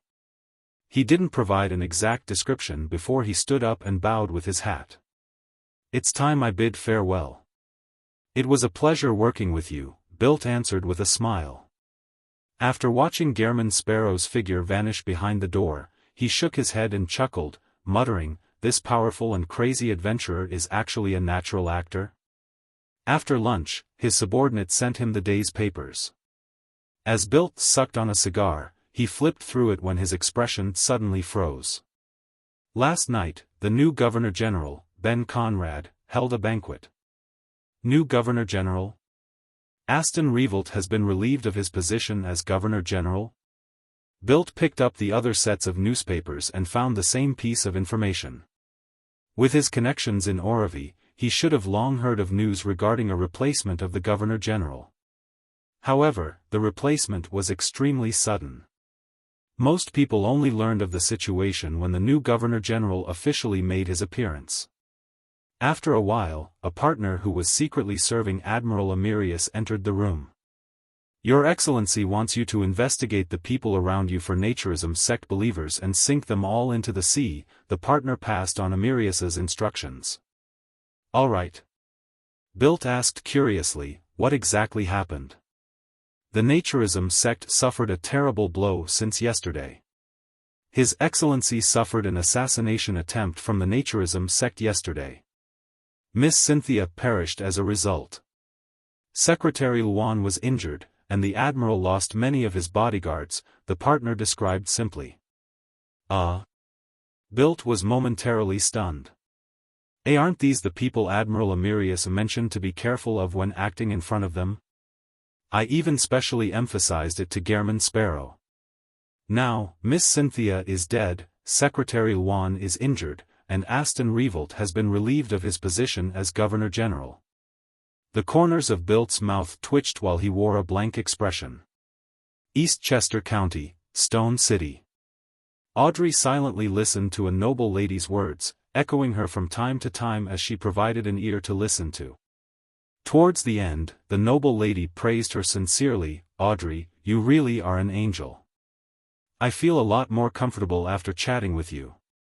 At this moment, Audrey saw the female priest from the Church of Evernight enter. Hence, she exchanged pleasantries before walking over with a smile.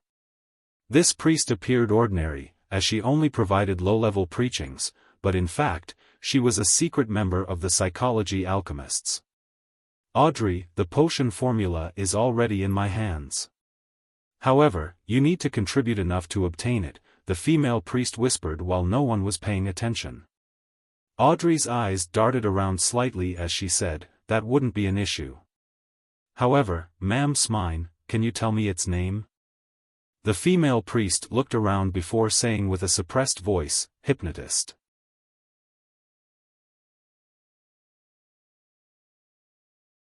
Chapter 633, Two Types of Parasitizing. After leaving the Sweet Lemon Bar, Klein directly returned to his inn. Just as he was packing his luggage, the gigantic skeleton messenger appeared suddenly. It originally wanted to pat Klein on the shoulder, but it failed due to its nearly 4-meter-tall body with its head penetrating through the ceiling.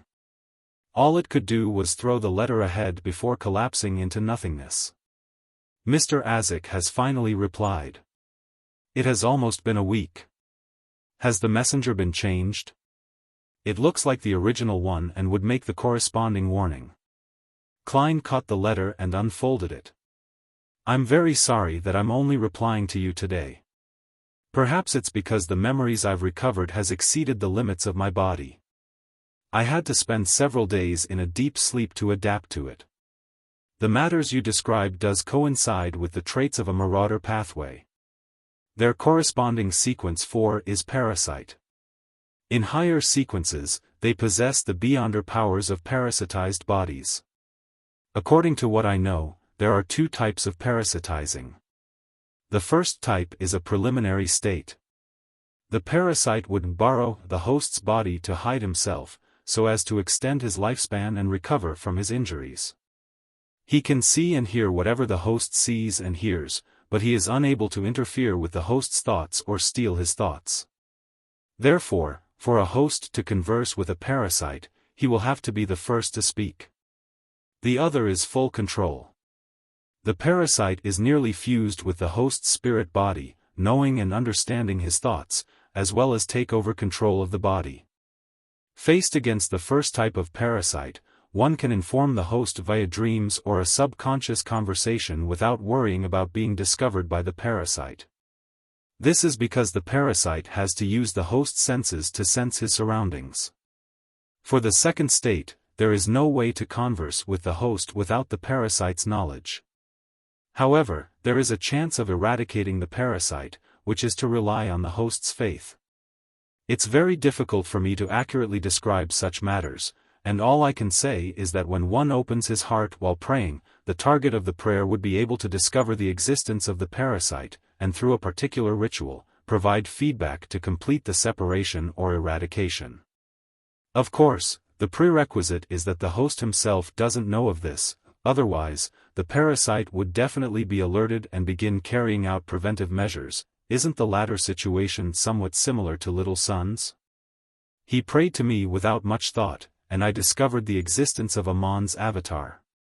Then, with a concealed goal, I taught him the secret deed ritual and used it to cleanse the parasite. Klein instantly had a deeper understanding of the previous situation he was in. However, I'm currently unable to determine which state my dear poet is in. Back in Tingen, he would occasionally talk to himself. This might be a result of the first type of parasitic states, but the problem lies in the fact that it has been months. It's possible that the parasite has completed his complete control of Leonard. I have to first confirm the matter before knowing what I should do. Otherwise, rashly entering his dream will only lead to preemptively warning the parasite, making the problem more serious and harder to resolve. If it's the second parasitic state, my dear poet believes the goddess, but she has millions of believers. It's unlikely that she would pay important notice to a red glove who's neither a blessed or saint. She's unlike me, the fool. I read every prayer and often provide a one-to-one service. This is what it's like during a startup phase. As Klein thought over it, he suddenly sighed and felt wistful. He originally planned on entrusting a task to Emlyn to secretly monitor Leonard Mitchell to see if he often whispered to himself. However, after considering how Emlyn had already appeared before Leonard and the parasite because of Tinder, there was a high chance that he was a target they were wary of or a target of investigation. Therefore, he rationally abandoned such a thought. Miss Magician is only a sequence 8 and a trick master. She doesn't have the ability to monitor a parasite at the angel level or a red glove. Miss Justice's identity is the best form of concealment. Besides, she's also a believer of the goddess. But the problem lies in the fact that she's back in her fief. She will only return to Backlund in June. Mr. Hanged Man and Ma'am Hermit are at sea. As for Little Son, there's no way for him to connect with the outside world. There's still not enough Tarot Club members. The factions they've expanded into are still lacking. I can't find any suitable person to help me complete this task. Among the people I know, Miss Sharon should be the best choice to perform such matters when it comes to concealment, but I have no way of contacting her, even if I do it through Miss Magician or Emlyn. Sigh, I had fled Backlund in a hurry, so I failed to consider many of the consequences. Klein raised his hand to knead his temples as he thought about how Leonard was an elite red glove in the Nighthawks. There were high-ranking deacons in the church watching over him, so it was unlikely the parasite would dare to do anything for now. Hence, he decided to put the matter aside and wait for a more suitable helper. Perhaps I can wait until I digest the potion and head east of the Sonia Sea to find mermaids. After I complete my advancement, I can return to Backlund and do it myself. The experienced Klein didn't hesitate further as he rapidly made up his mind. Inside Sweet Lemon Bar. After the uneasy Bilt handled 2 naturism sect believers among his close aides, he finally received some good news. Are you telling me that Admiral Amyrius will be returning to Byam today? He stood up with a cigar in hand. Sothoth nodded gently and said, his fleet left the harbor half an hour ago. It's steering towards the Rørsted archipelago. Phew. Bilt didn't conceal his sigh of relief, having confirmed that the admiral wasn't putting any blame on him. Just the thought of how Gehrman Sparrow had managed to make the admiral suffer the loss of so many of his bodyguards, the younger brother's loss of his position as governor-general, the injury of his secretary, and the death of his mistress, he couldn't help but wonder about his own management capabilities. Although the responsibility of these matters wasn't necessarily Gehrman Sparrow's fault, to have them all happen at once had made one believe that it was the crazy adventurer's fault. At the very least, he was unlucky enough. And as his employer and endorser, Bilt believed that there was no way he could escape responsibility. He definitely needed to incur punishment from Admiral Amyrius. His Excellency is indeed a demigod. He didn't let his rage blind his reason. Praise the Lord. May the storm be with us, Bilt said as he struck his right fist on his left breast. At this moment, the subordinates he sent rushed back. Boss. Gehrman Sparrow has disappeared, the subordinate reported in a hurried tone. Bilt frowned slightly. Disappeared? Yes. After he checked out of his room, he held his suitcase and circled the area several times before disappearing, the subordinate explained truthfully. It's really difficult to monitor an adventurer who can shape-shift into anyone. Bilt sighed and said, leave it. There's no need to seek him out again. After being targeted by the Mother Tree of Desire, Klein cautiously changed his appearance and identity, as well as his place of residence to prevent anyone from targeting him. From the feedback received from acting as Admiral Amyrius, he decided to quickly digest the potion by putting it into practice. While riding a carriage to the Oravi Hospice Foundation, Klein once again stepped in. The person in charge of the registration was still Ma'am Joanna. She looked up and asked, "You want to do volunteer work?" "Yes." Klein nodded seriously. Joanna took out a form and asked like clockwork, "Name?" Klein smiled and replied, "Sinbad Volunteer." The weather in Eastchester County during April was comfortable. The vegetation was lush and the scenery was beautiful. It was the perfect season for hunting. Audrey was dressed in a waist-fitting black riding suit with a helmet. She was on a burgundy mare that belonged to her, while in pursuit of a brightly colored wild chicken. She shot a whistling arrow and accurately struck the prey. As a psychiatrist, her physical attributes had clearly been enhanced. Together with her education in archery from a young age, whether it was in shooting firearms or in archery, she was considered rather skilled. A golden figure pounced forward and rapidly bit onto the prey which had lost its life. It was none other than Susie. "It's a pleasure working with you." The corners of Audrey's lips curled up as she struck her palm with Susie's paw with a smile. At this moment, the aristocrats surrounding her came over, either praising her for her hunting prowess or her training of her hunting hound. Audrey felt a little ashamed regarding the latter half. She had never trained Susie before. The aristocrats quickly dispersed as they continued chasing their prey. As for the low-level priest of the Evernight goddess, she came over and said to Audrey with a suppressed voice, "You can receive the hypnotist formula after completing the final mission." Finally. Audrey's eyes lit up as she silently nodded. To be frank, if she were still the green and squeamish noble lady of the past, she would have long lost the patience to accumulate the required contributions and would have ended up requesting the purchase of the hypnotist potion formula at the Tarot Club. But she knew very well that building up contributions would aid her infiltration into the psychology alchemists. She would be more trusted and build up a good foundation for her to receive the high-sequence potion formulas in the future. Therefore, she patiently performed matters that were either uninteresting or interesting. Of course, Audrey didn't waste the past 2 months. She had been eavesdropping on the conversations of the aristocrats and maidservants, before guiding them to pour out their frustrations and aid them in defeating their negative emotions. This allowed her to act as a psychiatrist very perfectly. During this process, she realized that she would unknowingly eavesdrop, observe, and steer the people around her, to understand their flaws and habitual thought processes. She believed that she could disadvantage or mentally break any one of them without leaving a mark. She could also get them to help her by their own will without them even realizing it. It has to be said that it's actually quite terrifying, just like monsters in the legends, who can grasp your minds. As she recalled, Audrey couldn't help but sigh inwardly. Smine was somewhat unaccustomed to horse riding as she carefully circled the area and said, "Stone University's Associate Professor Michel is a collector. We wish for you to purchase a notebook from the 20-Year War."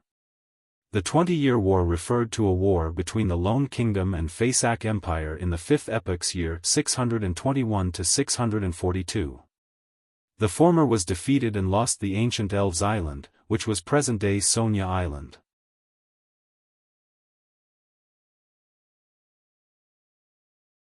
Chapter 634, City of White Stone University. Professor Michel. Notebook from the 20-Year War era. Audrey extracted the key terms in the words and glanced at Susie, who was running happily in front of the mare. She went straight to the point by asking, "Ma'am Smine, what kind of notebook is it?" "I'm not sure. All I know is that it belongs to the period of the 20-Year War. It's part of Associate Professor Michel's collection. It has an important characteristic: the patterns on the cover faintly forms a dragon." Smine didn't hide it from Audrey as she told her all the information she knew.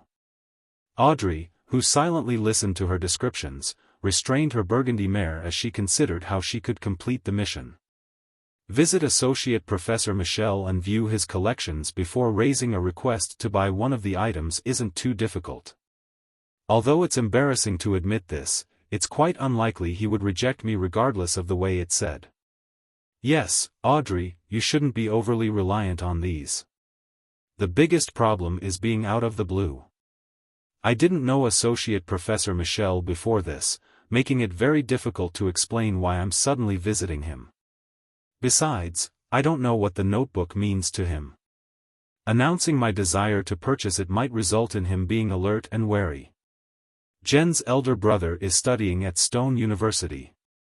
At the last gathering, he depicted his penchant for describing and discussing matters. If I were to invite him and his sister to the next afternoon tea and steer the topic towards history, archaeology, or collections, then he will likely mention Associate Professor Michel. Yes, at a university, there's definitely not many people who can be called collectors. With such a precursor, I can send someone to pay a visit to Associate Professor Michel and make the request to view his collection. At the first meeting, I'll try my best not to show my desire for it. I'll observe the owner's actions and guide him to reveal his true self. This will be helpful for me to use suitable matters for suitable requests at a suitable time. After confirming her line of thought, Audrey nodded at Smine and smiled. I'll work hard to complete the mission, but I can't guarantee success. Just as she said that, she tightened the girth before shooting forward like an arrow, heading straight for a reddish-brown fox that was darting around in a hunting encirclement.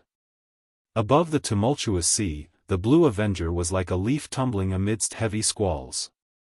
From time to time, it would be thrown up before crashing back into the waves, but it maintained a stunning sense of balance without any signs of capsizing. Inside the captain's cabin, Alger Wilson was floating around the window as he looked at the waves outside, which were as high as mountains. There were forceful winds blowing around him in silence. Some time later, he landed his feet onto the carpet. Wind Blessed is indeed a sequence that can be easily acted based on its name. The only problem is that it occasionally makes me irascible, completely matching the characteristics of a gale. Alger sighed inwardly without any delight. Over the past 2 months or so, he had failed to obtain the Ocean Songster formula through his own resource channels and the Tarot Club's trades. After all, it was that of a sequence 5, the sequence closest to a demigod. The corresponding formula was already something where demand far outstripped supply. Even with boatloads of money and the willingness to pay a premium, it was very difficult to buy one. Normally speaking, joining the corresponding church or organization was the most effective method of obtaining the corresponding formula, but as a Church of Storms bishop, Alger was unable to rely on this method. Due to particular secrets, he needed to hide his strength in order to win the freedom he needed to take action and be under light monitoring. Only after he had sufficient confidence would he head for a place and complete the goal he had been waiting for all this time. To his joy, he didn't waste the past 2 months. At the very least, the speed at which he digested the Wind-Blessed potion was pretty decent. The Wind-Blessed is simple. Ocean Songster is said to be quite difficult. Must I frequently sing? Alger couldn't help but turn his head and look towards the deck. Although he was separated from them by several rooms, he could still hear the drunken sailors singing with gusto, creating a din that could rival the storm's roars. Alger unknowingly frowned. Backland, Sherwood Borough. Synthis Circus. Ma'am, didn't you say that you're performing magic? Why are you dressed like that? A youth asked the woman dressed in a pitch-black pointed hat and dress of the same color in puzzlement. I don't know why I'm wearing this as well. Perhaps it's because of my first appearance here. My brain was freezing from the weather and my style was subsequently fixed. Furs rubbed her face, which had red and yellow paint, as she replied with a smile, in ancient times, magic is often mistaken as witchcraft. But this has nothing to do with why I'm wearing this. She picked up the middle of 3 porcelain cups which were placed in front of her. She then placed a white ball beneath it. Then, she quickly switched the positions of the cups before smiling at the youth who had questioned her. Guess where the tiny ball is? Isn't this one of the gambling methods invented by Emperor Roselle? The youth said with piqued interest. But you aren't a croupier, but a trickmaster at a circus. Therefore, I believe that the ball has already been switched away. All the cups are empty. Furs smiled and said, Congratulations, you got it wrong.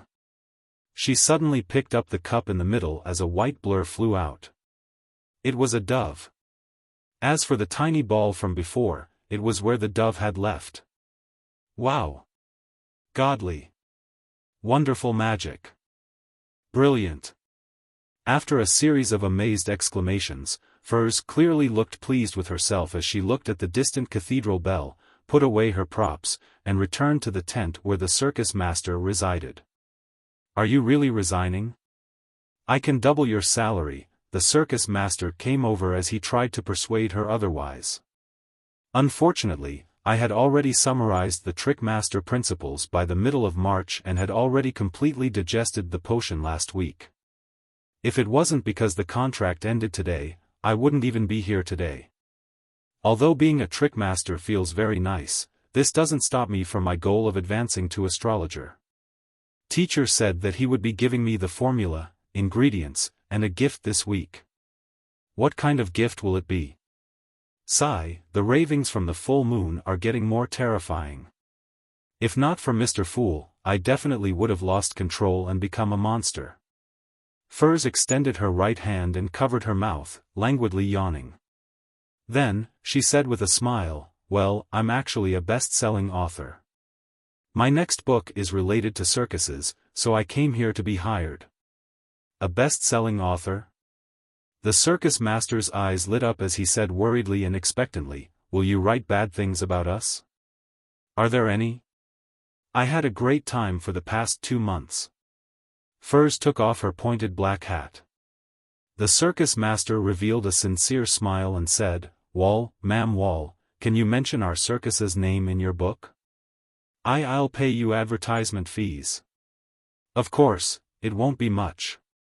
As you know, I'm responsible for the livelihoods of many people. That can be done. This circus master is quite smart. For the first time, Furs realized that a novel could advertise, just like in newspapers or magazines. Furthermore, the format was more obscure and natural. Amidst waves, a liner with rows of cannons traveled along a safe sea route without daring to deviate far from it. Any deviation from the sea route east of Orovie Island usually meant disappearing. Even pirates didn't dare to stray too far from the safe zones.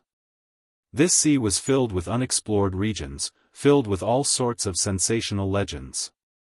After 2 months of volunteer work and finding 4 chances to engage in true acting, Klein bade farewell to carrying patients, scrubbing toilet bowls, cleaning vomit, and other miscellaneous chores. He boarded a ship headed for the Gargas archipelago. At the tarot gathering in early March, he had hired the hermit Katlia in a private conversation. He would meet her at the capital of Gargas archipelago, the city of White, Naz. He would then board her ship and head for the dangerous ocean, which was close to an illusion, on the far east of the Sonia Sea. There, he would search for unaffiliated mermaids who lived there. The hermit Katlia seemed to be very interested in meeting members of the tarot club in the real world. With just a few seconds of thought, she agreed to the world's request. However, due to the high level of danger, she had given a high asking price. £3,000. Klein's first reaction was to give up and take Mr. Hanged Man's ghost ship, but considering how there would be many sailors from the Church of Storms following him, making his freedom limited, and the fact that the level of danger in the easternmost area of the Sonia Sea was high, he finally accepted Ma'am Hermit's condition. As for her, she would wait around the Gargas archipelago for a month at the beginning of April. Any delay would imply the end of the cooperation. To not waste the £1,000 deposit, Klein didn't wait to complete his digestion before heading for Gargas archipelago from Orovie Island. Of course, with the summaries and chances at true acting from before, he was already very close to completely digesting the faceless potion.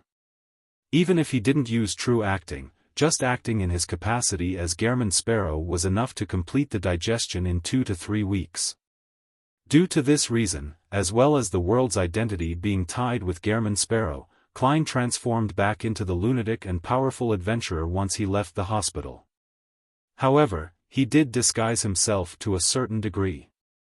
As he watched the perturbed sea surface, Klein finally saw a port city that had houses mainly made of white rock. The most eastern front of the Faisak Empire, the capital of the Gargas archipelago, Naz. I'm finally overseas. Klein looked at a fishing boat carrying whale meat cruising into the harbor. Its ruggedness wasn't concealed. Meanwhile, he discovered several ships hanging pirate flags docked at the harbor without any signs of concealment. Indeed, Orovie Island's eastern front is a playground for pirates.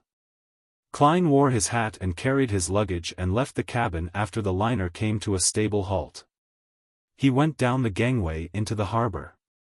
After a few steps, he saw a crew of pirates seemingly entering conflict with a local gang. Both sides drew their weapons as they clashed. Klein calmly walked past, showing no signs of stopping them. At that moment, he saw a local pull out a few cans from his pocket and opened the lid before throwing it into the middle of the road.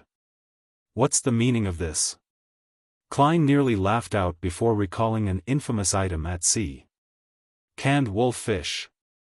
Canned wolf-fish was popular on the east coast of Faisak and the Gargas archipelago. Just as the thought surfaced, an indescribable stench seemed to inundate Klein's olfactory senses. His facial muscles twitched as he tried hard to resist his body's discomfort as he quickly left the region. A small number of pirates who were struck by the stench vomited immediately, while the remaining ones frantically fled while dragging their companions as though they had lost all their combat strength. A minute later, in a secluded corner, the crazy adventurer, Gehrman Sparrow, crouched down and silently belched.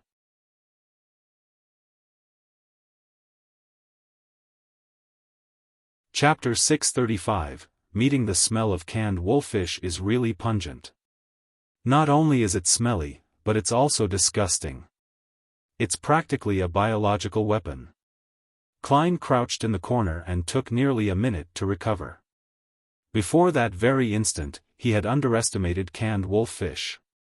He had failed to take the necessary actions to deal with the situation. He could have used paper figurine substitutes or create an invisible air tube to pretend that he was using underwater breathing, but he had done none of that. Now, he finally got a deep understanding of how wise it was to ban opening canned wolffish in public. Phew. Klein exhaled as he slowly stood up.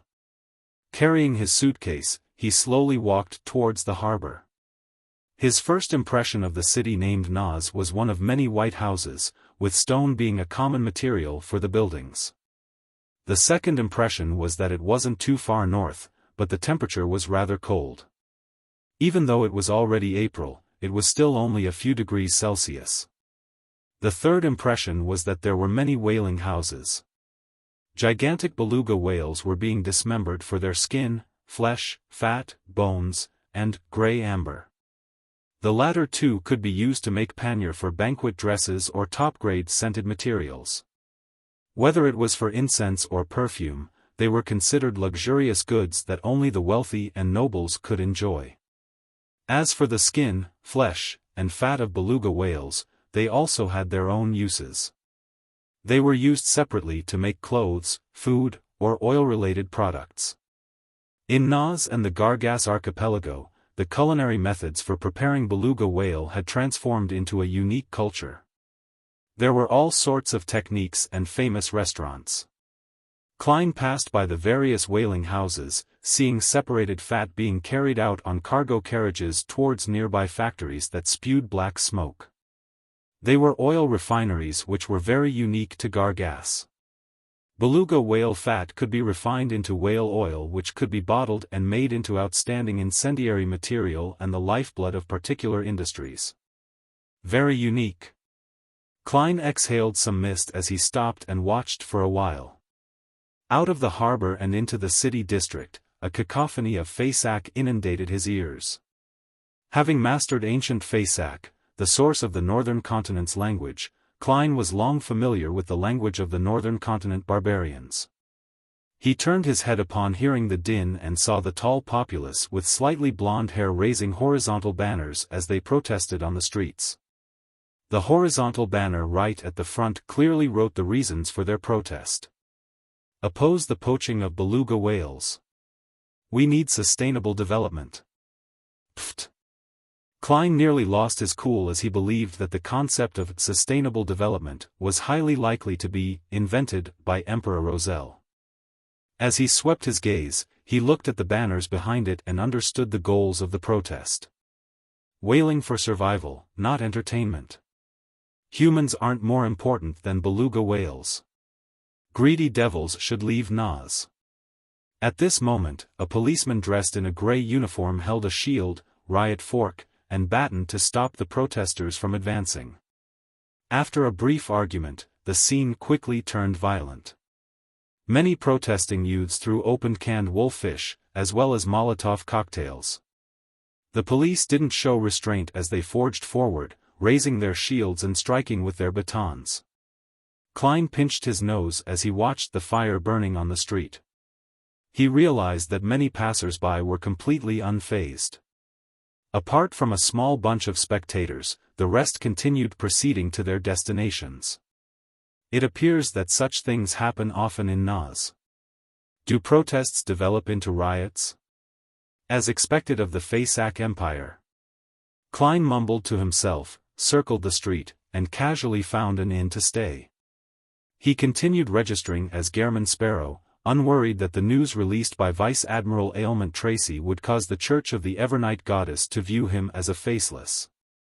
This was because he had no plans on traveling through the whale fishing routes to find mermaids who were believers of the goddess. He planned on heading to the dangerous region farthest east from the Sonia Sea. As for the safety in the Gargas archipelago, there was nothing he needed to worry about. This was a colony of the Faisak Empire. The only legal church was the Church of the God of Combat. They were enemies with the Church of the Evernight Goddess. Klein was originally worried that he would encounter many faceless here, meeting 7 or 8 faceless simply from going next door to enjoy some whale cuisine. However, after serious consideration, he rationally eliminated this possibility. First, Beyonders from the Seer pathway were rare to begin with. Klein had only met 3 Beyonders who were beyond Sequence 8, and second, Sequence 6 Beyonders weren't commonly seen. Even in a playground for pirates, those who had 5,000-pound bounties were considered rare creatures. Third, once a faceless had many preparations, they would seek out mermaids on a whaling boat. They would either begin having faith in the goddess, sink to the bottom of the ocean, or become research personnel.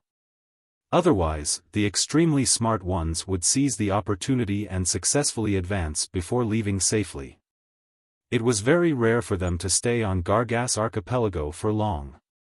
In all of Nas, excluding myself, there wouldn't be more than 2 faceless. Klein straightened his clothes as he wasn't in a rush to contact Admiral of Stars Katlia. He came onto the streets in a good mood and began searching for delicacies according to what he heard on his travels. Raw beluga whale slices, fried whale steak, whale oil with skin, roasted whale meat. Like a standard traveler, Klein restaurant hopped thrice and sampled different food. Not bad. It's pretty unique and it's not very fishy. Instead, it's very appetizing and alluring. Burp. Klein covered his mouth as he came onto the streets. He discovered that the street lamps were sparse, but the lights from the houses lining the streets were bright. To a certain extent, they reduced the darkness of the night. Ice-cold winds passed through the ocean, causing Klein to raise his hand to prop up his collar. The blue cufflinks had their lusters restrained as they were deeply embedded at his wrists. Compared to rings, items like cufflinks were more suited to Gehrman Sparrow's persona. Therefore, Klein didn't blame the artisan for making changes without his permission. As for the harmonica that had fixed the summoning ritual of a spirit world creature, it matched Klein's inward intentions completely. It could be used for a year and a half. It was silver in color, exquisite and beautiful. When he received the harmonica, Klein had imagined such a scene, a crazy and powerful adventurer playing a sad tune on the harmonica in a silent night under the dark moonlight by the side of a boat. Unfortunately, the harmonica couldn't produce any sound, and it could only be used to summon Rionette Tynker. Shaking his head indiscernibly, Klein steadily walked down the empty and cold Nas streets before returning to his inn. Using sleep to bring himself back to an optimal state, he went to Grey Amber Street the next morning and entered a sundry store named Hot Whale Dance. Upon seeing the grizzled boss who was a head taller than him, Klein tapped the counter and said in Faisak, "Whale oil." The boss had wrinkles plastered across his face, but he only wore a coat made of beluga whale skin. The light-colored patterns had a strange beauty. "How much?" The boss was drinking large mouthfuls of liquor, ignoring the messy placement of the goods.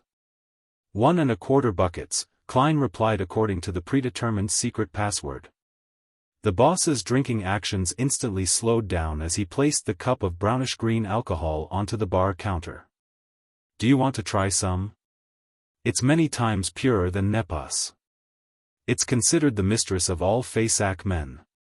This was a distilled liquor that's a specialty of Faisak. It's brewed with potatoes or grain. The alcohol purity was high, as stimulating and famous as Blaze. Compared to Sonia blood wine, its price was rather low, and it was well liked by ordinary Faisacians. There's no need." Klein shook his head. The boss chuckled. "What kind of man are you if you don't drink Nepos? Are there only women in Lone?" He mumbled before drinking another mouthful. "Who introduced you here?" "Ma'am Gurmases," Klein said, a name in the style of the local customs. The boss exhaled, causing a strong scent of distilled liquor to linger in the air. He staggered as he got up, like a polar bear performing at a circus. After giving the store employee instructions, he brought Klein to a tiny room on the second story of the warehouse at the back. "Let me search for it." "Let's see," the boss mumbled as he crouched. Klein controlled the twitching of his facial muscles as he recalled a widely spread joke in the Lone Kingdom. When is a Faceac man not drunk? When he's in his mother's womb. After waiting for a moment, Klein saw the boss find a pure crystal ball from his rummaging. Then, the tipsy polar bear had his back facing Klein as he rubbed his hands on it, softly chanting the tongue-twisting ancient Hermes. The room gradually turned dark as all the corners without lights sank like they were producing a strange attractive force. The crystal ball quickly lit up, producing the figure of a woman wearing a black, classic robe. She had an oval face and had very fair skin. Her eyes were deep black with a slight purple hue which was filled with mystery. "I'm seeing another Tarot Club member's actual appearance again." Klein stepped forward and received the crystal ball.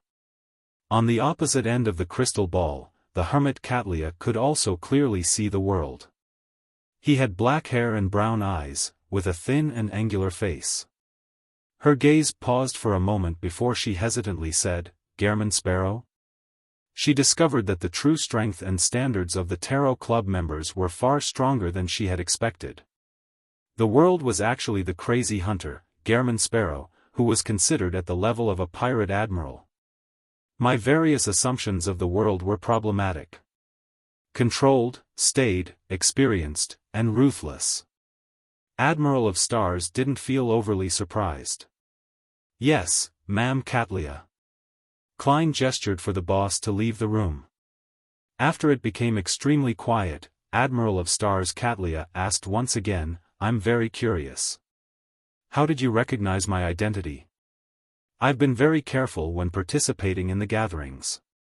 Of course, she had jumped in fright when the world, who had chosen to speak privately with her, immediately greeted her with "Admiral of Stars." And it was partly because of this that she chose to take on the world's commission. A secret. Klein smiled politely. As he didn't wish for her to make connections to Mr. Fool, he calmly added, "Your eyes are very special. Can I understand that as a form of praise?" Katlia smiled, feeling somewhat enlightened. She believed that the world had previously only relied on her eyes and other details to suspect that she was Admiral of Stars, but she wasn't certain. Hence, he had probed her with language, and her reaction told him the correct answer. Klein didn't respond as he switched to asking, "When can we set off?"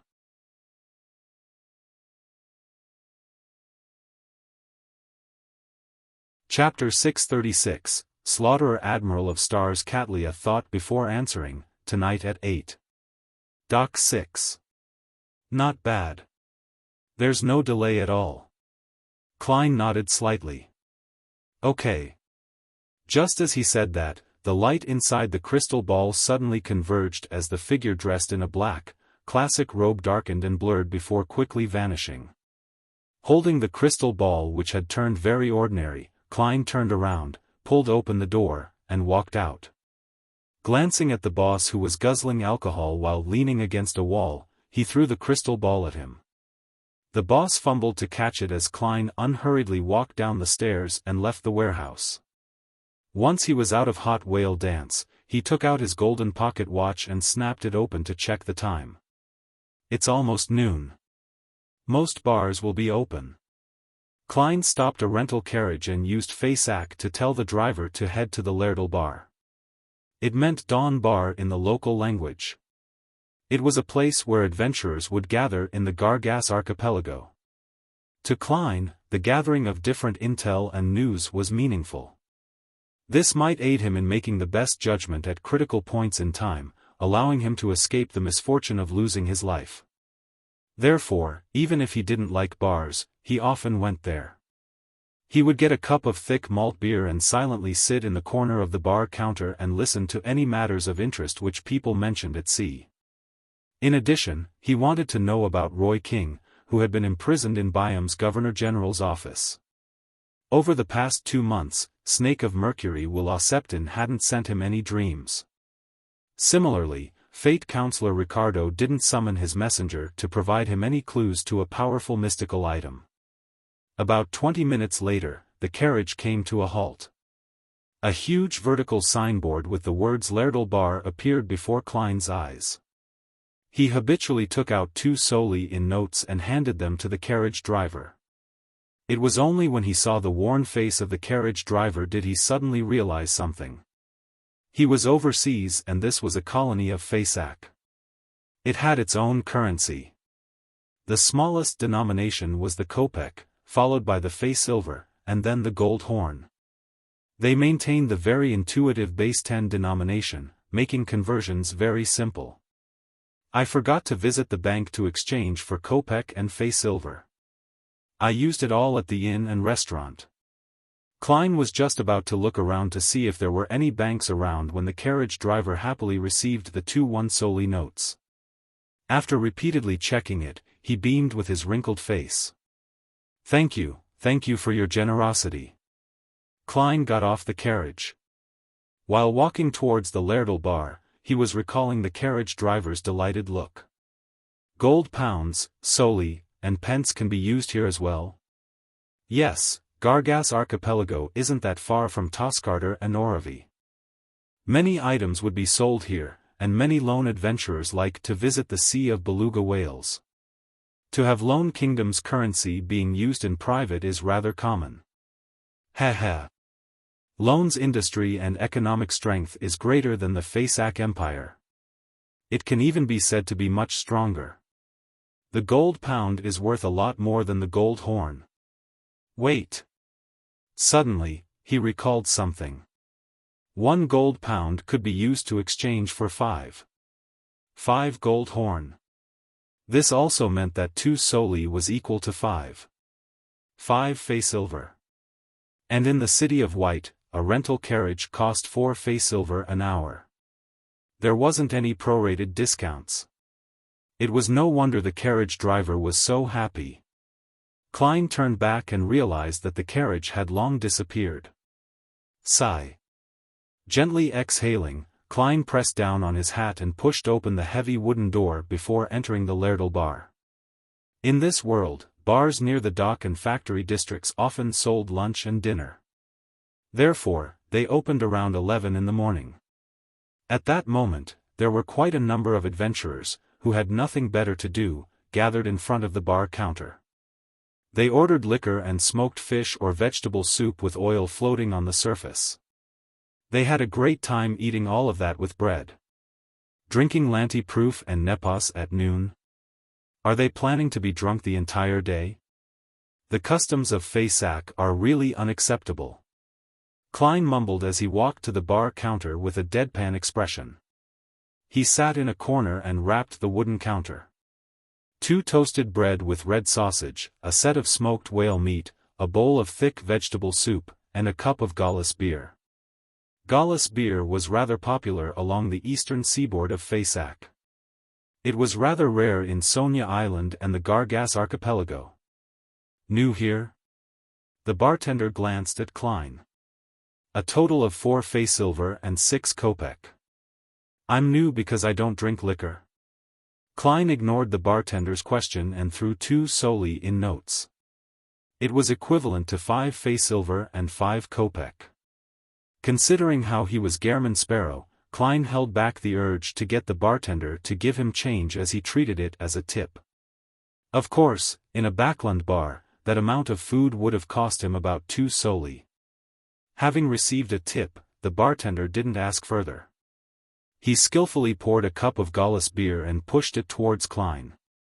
The beer was rather black in color with plenty of foam. It had a pleasant charred taste, and there was slight stimulation in the mellow taste. It made Klein feel as though the alcohol content was rather high, as he suspected if some other liquor had been poured in. While waiting for his food, he sipped his beer and silently listened to the conversations of the surrounding adventurers. And the group's conversation was mainly centered around how someone had made a windfall, who was killed by pirates, who finished off a pirate captain without claiming the bounty and instead inherited the deceased pirate captain's subordinates, which woman in Nas had an illegitimate child, or who became a laughing-stock for failing to perform at a brothel. When the Gargas specialty, thick soup brewed using sweet vegetables, onions, cabbage, carrots, fish, and butter, was served before Klein, he finally heard something interesting. An adventurer suppressed his voice as he said to his surroundings partners, "Have you heard of this? There's a fourth epoch ruin east of Gargas." "No." "Who discovered it?" his surprised partner curiously asked. The adventurer looked to his left and right as he said without much thought, "Gareth discovered it. As you know, he's a seafarer who's good at diving. As he was drunk, he was thrown off the deck and sank to the bottom of the sea. Who knew that he ended up discovering remnants of steel buildings? They were definitely steel buildings made from human hands." "And then?" his partner pressed. The adventurer chuckled. "Gareth followed the ruins and discovered an abandoned sea well of unknown depths. It was already filled with seawater, but it still left him with extreme horror.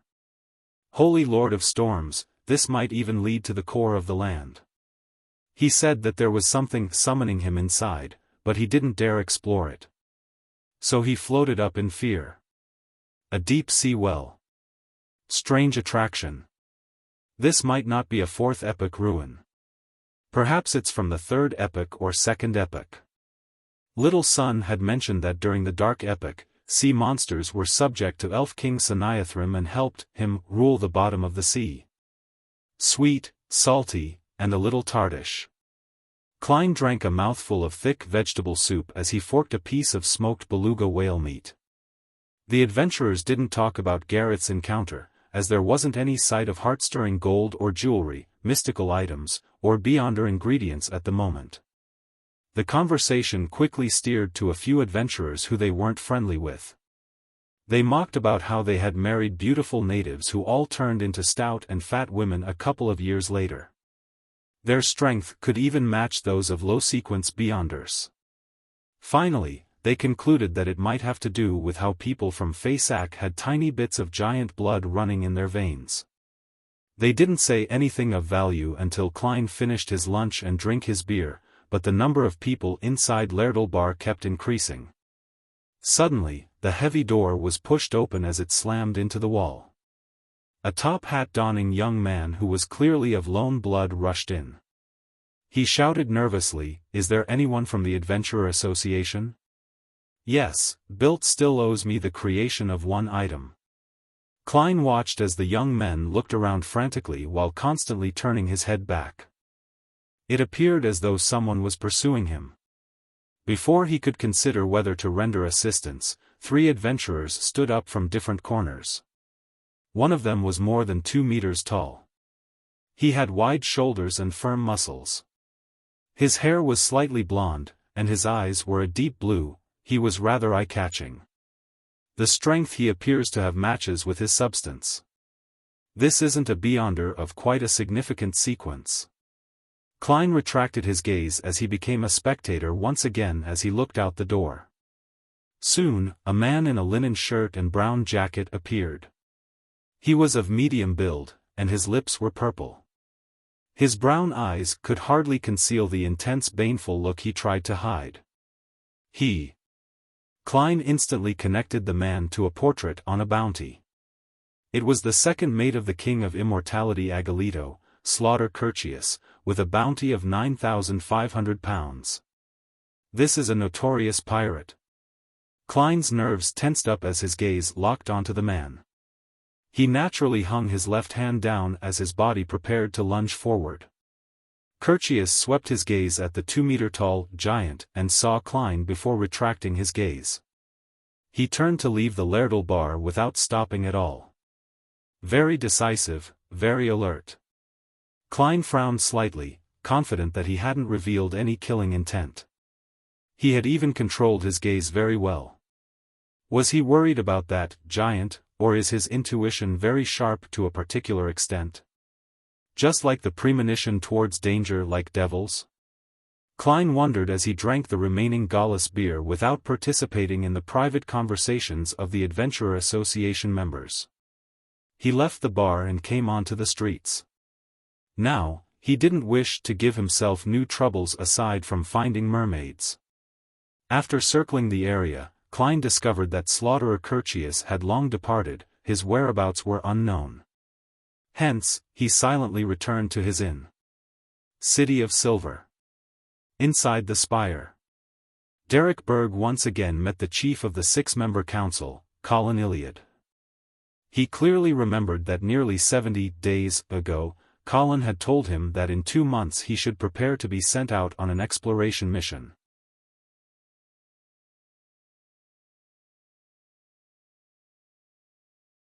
Chapter 637, The Future, Are You Done with Your Preparations? Colin had his back to the window as he asked without any abnormality in his tone. With the axe of Hurricane attached to him, Derek lowered his head slightly.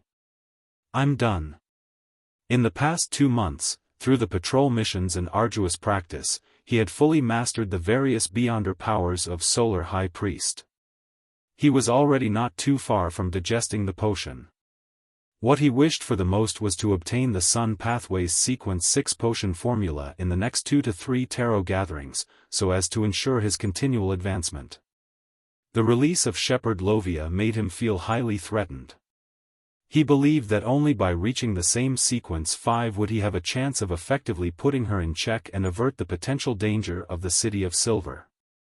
However, with the knowledge of the acting method and without the lack of Beyonder ingredients, all he needed to do was survive the various patrols and exploration missions and make enough contributions to make Sequence 6 a reachable target. However, Sequence 5 required a specific ritual which made it relatively difficult. The grizzled Colin nodded. In another 2 days, I'll be leading a small team to the vicinity of the Giant King's Court. We will do a second sweep of Afternoon Town which we previously found, and your powers are very suitable for such matters. Afternoon Town. Having been brushing up on his knowledge of legends over the past few months, Derek was no stranger to this name. It was an area that needed to be passed when going to the Giant King's Court from the Kingdom of Silver. It was a town where humans and giants lived together. It clustered around the ancient god's residence which was forever fixed at sunset, just like the last door that separated the real world to a mythological legend. Yes, Your Excellency. Derek couldn't find a reason to reject. City of White, Naz. In a particular inn. Klein sat behind a desk as he looked at the constantly changing clouds outside the window, silently awaiting the arrival of evening. At 8, he would board the Star Pirates' flagship, Future, on Dock 6 to head to the furthest eastern front of the Sonia Sea. No matter what happened in the Gargas archipelago or this region of the sea known as a pirate's playground, they would have nothing to do with him. Therefore, he didn't attempt to hunt the small number of pirates with bounties on their heads that he met while walking in the big and small alleys or bars and casinos. He didn't want to mess up his plans of finding mermaids. My spiritual intuition tells me that Slaughter Curtius from Noon seems to have targeted me. I wouldn't mind if he wishes to send himself to his death. Well, battle strategy can be despised, but battle technique needs to be treated seriously. Without using the sea god scepter or tinder, I'm at best a little stronger than him. I'm at an advantage by being well-rounded and strange enough. Klein half-closed his eyes as he imagined the gathering of countless spherical lights, and he used it to enter cogitation rapidly so as to maintain the acuteness of his spirituality. After an unknown period of time, his spiritual perception was triggered as he opened his eyes immediately. At that moment, the sun had already set in the west. The fiery red colors seemed to burn the sea as long shadows were drawn out through the curtains. The shadows seemed to come alive as they danced about before distorting and standing up to project themselves on the wall. Its pitch-black darkness was like the manifestation of the immense evil at the bottom of a human's heart. Klein watched this scene with a deadpan expression. He raised his left palm high as he slowly extended his fingers. The pitch-black shadow produced a voice that sounded hoarse, as though it held sandcloth in it. While looking at Klein, it said, "Gehrman Sparrow. Do not interfere in the matter that happened this afternoon. This is the will of the King of Immortality." With that said, the shadow slid down like flowing water and scattered into the darkness, having its original state restored. Klein didn't pay attention to the shadow's changes. Instead, he cast his gaze outside. He could sense that the person controlling the shadow was somewhere across the street. Hence, he didn't plan on acting upon an incorporeal entity. Indeed, Slaughterer Curtius recognized me as the crazy adventurer, Gehrman Sparrow, who loves to hunt pirates. That's why he didn't hesitate to turn around at noon. He might not be afraid of me, but there was another rather powerful adventurer present as well. The power he revealed just now is somewhat similar to the Desire Apostle in Backlund. He's more and more likely to be a Beyonder from the Devil pathway. Using the King of Immortality to scare me. Do you think I'll submit just like that? I never intended to involve myself in it. By doing so, I'm actually a little curious. Forget it. Finding the mermaids is of utmost importance as of now. I shouldn't create incidents for myself. Klein retracted his gaze as he lampooned. He was originally wondering if he should report the matter to the Church of the God of Combat in Naz, but after serious consideration, he discovered that it was likely to be meaningless. The Church of the God of Combat is the only legal religion in the Faesak Empire. The number of high-sequence Beyonders they have is definitely a little higher than the Church of the Evernight Goddess, but just by a little. Even if the demigods of the Faesak royal family and military are added, with the extensive land and numerous colonies it has, making the number of critical areas that require protection crucial, they would definitely be lacking in manpower. The Gargas Archipelago, which is far away from the Empire and in a relatively ordinary location, with the only industry being whale fishing, there's no doubt that it's only an afterthought and doesn't have any saints protecting it. According to what Klein had previously learned, the Archbishop of the Gargas Diocese for the Church of the God of Combat was only a Sequence 5 guardian. Together with the Tribunal's Inquisitor, a Baron from the royal family, and a Commodore from the military, they form the highest level of Beyonder combat forces here. Of course, the existence of sealed artifacts had guaranteed the control of the area. Klein suspected that the Church of the God of Combat in Naz had at least one Grade 1 sealed artifact.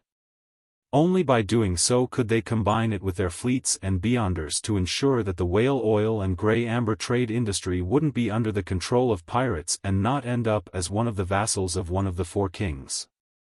Under any sudden assaults, they were able to use it to last until reinforcements arrived. And it was precisely because of this that the officials in the Gargas Archipelago ultimately maintained a defensive state. As long as the pirates didn't cause problems, they were allowed to freely enter and leave. Reporting things wouldn't be of any use. No wonder it's called a pirate's playground. It's no wonder Bilt wants to organize an adventurer association. Klein sighed as he gave up his previous thoughts. After dinner and resting for a while, Klein took out his gold pocket watch and opened it to check the time. Seeing that it was already 7, he held a ritual and summoned himself before responding to himself. He then brought different items into the grey fog while adjusting his inventory. As he was adventuring out at sea on the future, the Murloc cufflink and various sea god domain charms were necessary. Therefore, Klein left Tinder and the sun brooch above the grey fog. With creeping hunger as his main force, he matched it with the biological poison bottle and a revolver which was loaded with different Beyonder bullets. He still had 7 purifying bullets, 13 demon hunting bullets, and 2 exorcism bullets. Wearing his coat, Klein placed down Azek's whistle, as well as his wallet containing only 50 pounds into his inner pocket. Then, he stored the silver adventurer harmonica and charms together. After doing all of this, he touched the revolver beneath his armpit, polished the blue cufflink at his left wrist, and buttoned his double-breasted frock coat. He wore his half-top hat, picked up his black suitcase which contained only his change of clothes and some daily necessities, and left the inn for the harbor via a carriage. After waiting for a while at Dock 6, he saw a gigantic sailboat slowly appear from the distance. According to his limited knowledge of boats, Klein knew that a sailboat of such length wasn't scientific. However, this didn't deter it from cruising calmly on the Black Sea surface as it headed for the lighthouse which emitted its light. As the sailboat approached, the flag gradually became clear. The crimson but weak moonlight allowed the people at the harbor to see 10 white stars of the same size as they circled a cold eyelashless eye on the flag. Admiral of Stars. The future. The pirates and sailors who were watching over their ships exclaimed as every dock in the harbor was filled with stirred emotions. After more than 10 seconds, the defensive cannons on the two ends of the mountain nervously adjusted themselves and aimed at the gigantic sailboat which didn't conceal itself. Clang! Clang! Clang! The distant cathedral produced light and ethereal chimes, signaling that it was 8 o'clock sharp. As the tenseness around the dock became more evident, the future came to a halt. At some point in time, a woman dressed in a black classical robe appeared at the bow. Her clothes were filled with different symbols and magic labels, making her look like a powerful warlock of ancient legends. Under the crimson moonlight, the ground beneath her suddenly lit up. Resplendent starlight scattered down, forming a long, transparent bridge. The long bridge constantly extended forward before landing on Dock 6. An impressive show. As expected of one of the 7 pirate admirals. Furthermore, she's a full admiral, a rank higher than Iceberg and Ailment. Klein sighed as he wished to extend his palm to cover his face. He didn't wish to let others know that the crazy adventurer, Gehrman Sparrow, was cooperating with Admiral of Stars Katlia. At this point, I can only maintain my persona.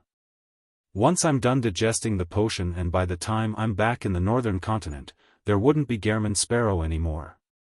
Klein walked out of the shadows as he pressed the half-top hat on his head. He smoothly walked onto the starry bridge. His footsteps were firm as Klein walked with his back straight while being targeted by numerous defensive cannons. Under the gazes with ambiguous meanings, he unhurriedly walked to the docked future. The bridge under his feet was transparent as the dark blue seawater which was almost black ebbed beneath him. It would make anyone with acrophobia turn limp. Thankfully, I've long become a clown. I've even jumped off a clock tower. Klein covered the last 10 meters with a cold expression before stepping onto the deck of the future. Faced with the black-eyed Admiral of Stars Katlia, who had purple tint to her eyes, he didn't show any nervousness. He took off his hat and bowed. "Good evening, ma'am."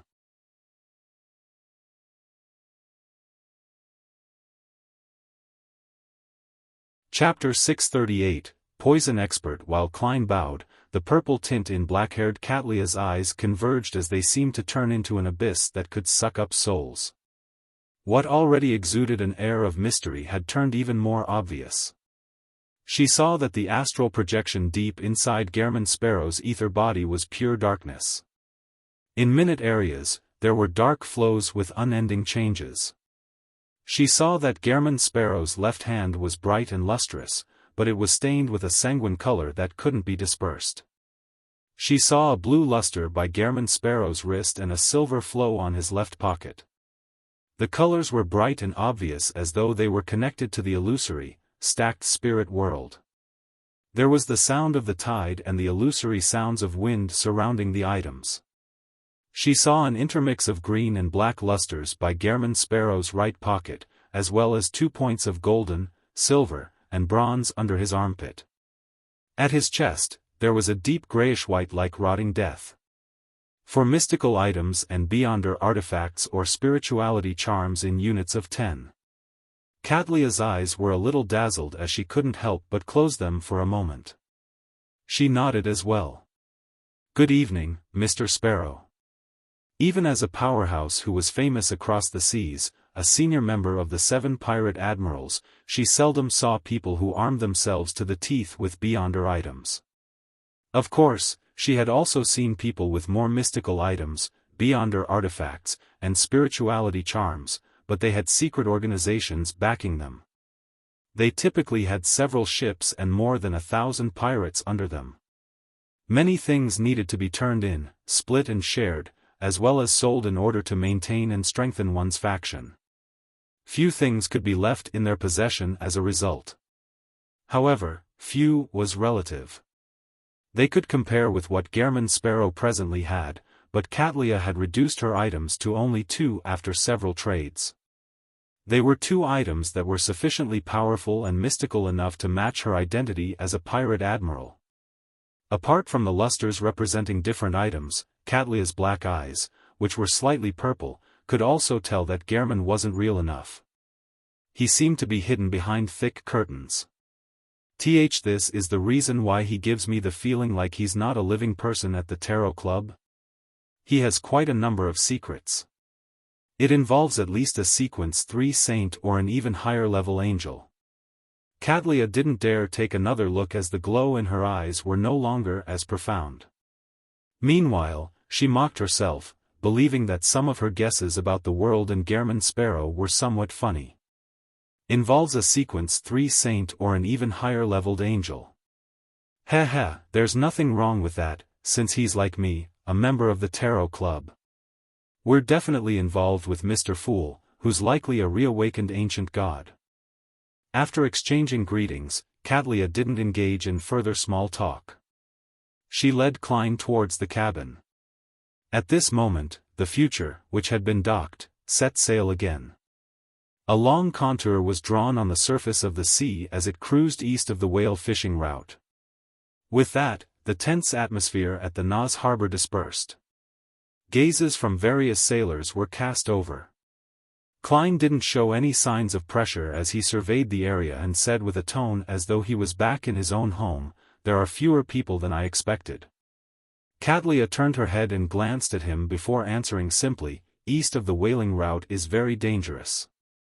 Only Ludwell heads there frequently as though he's searching for something. Apart from the Future, the pirate crew's other ships wouldn't join us.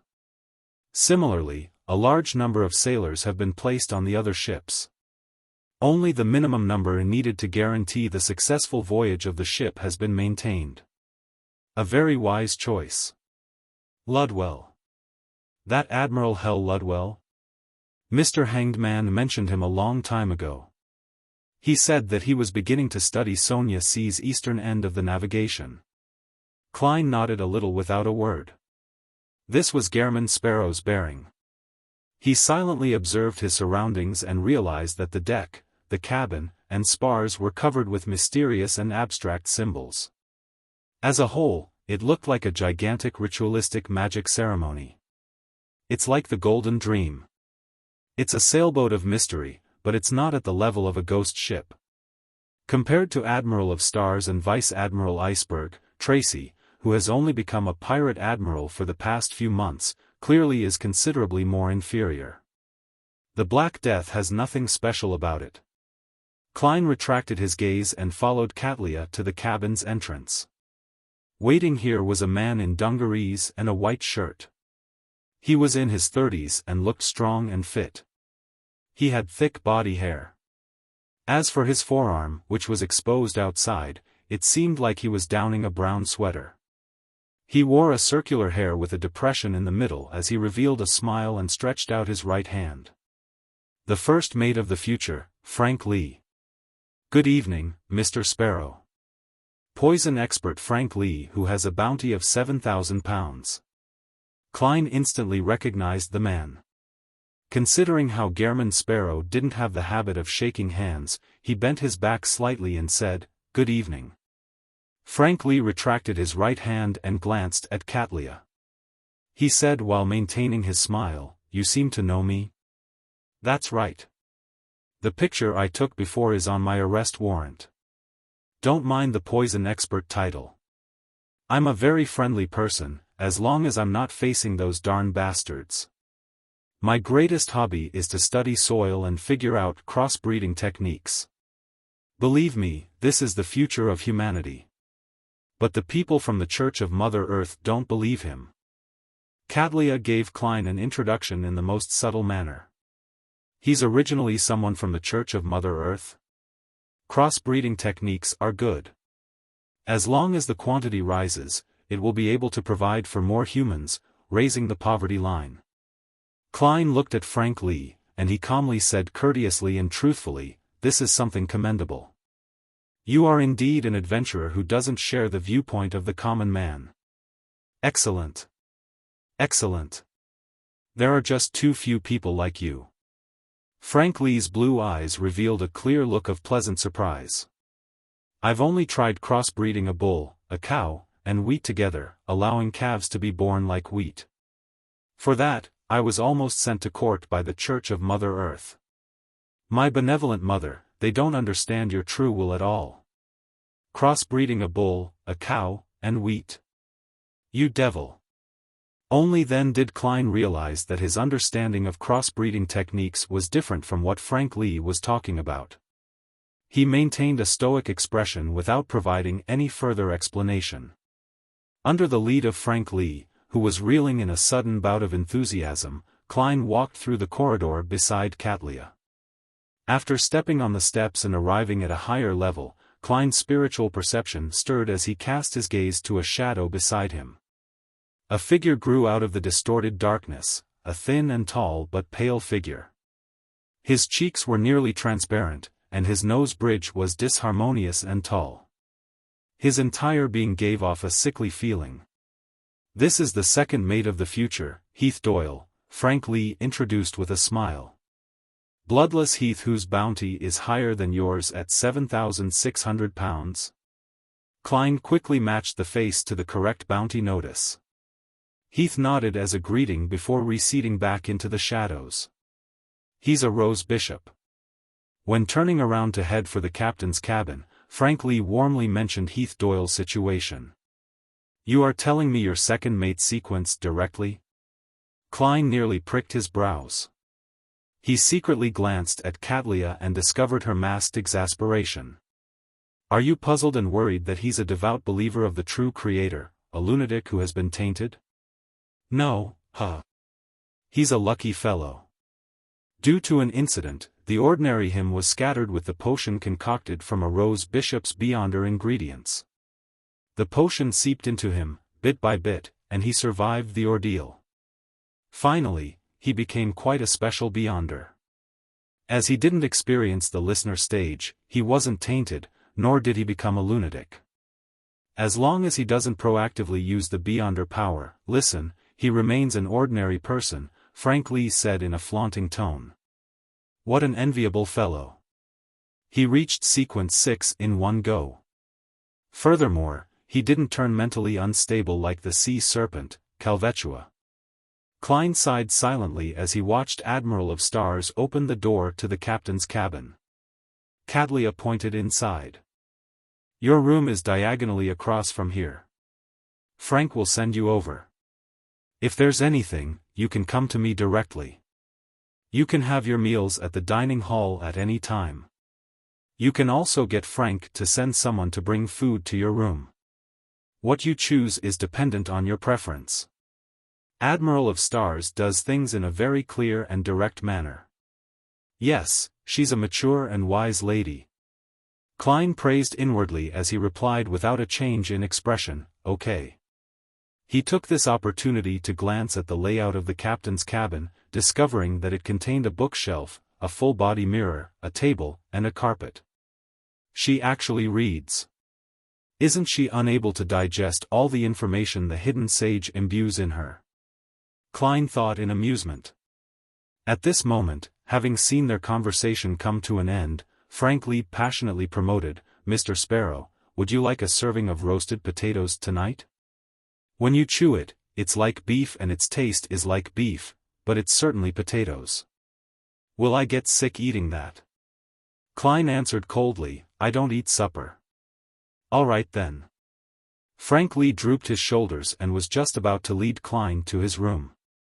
Cadlia suddenly thought of something and said, "Mr. Sparrow, you've likely hunted quite a number of enemies and have received several spoils of war. I'm curious about the number of Beyonder characteristics you have left. Perhaps, they can be used to reduce the remaining price of the trip. Klein considered for a moment and answered frankly, most of them have been sold. There's interrogator, pugilist, and lunatic left. He didn't mention the all-black eye or the beyonder characteristic of nightmare. He really is the most famous adventurer during the past few months. Even after selling most of them, he still has 3 sets of beyonder characteristics. Katlia sighed inwardly as she pondered. I want pugilist. She had a warrior subordinate from the Gargas archipelago who had long made enough contributions to apply for an advancement. You're tuning into the Xiaofan's Wuxia Tales YouTube channel. Don't forget to subscribe and join us on this journey to catch the most captivating stories.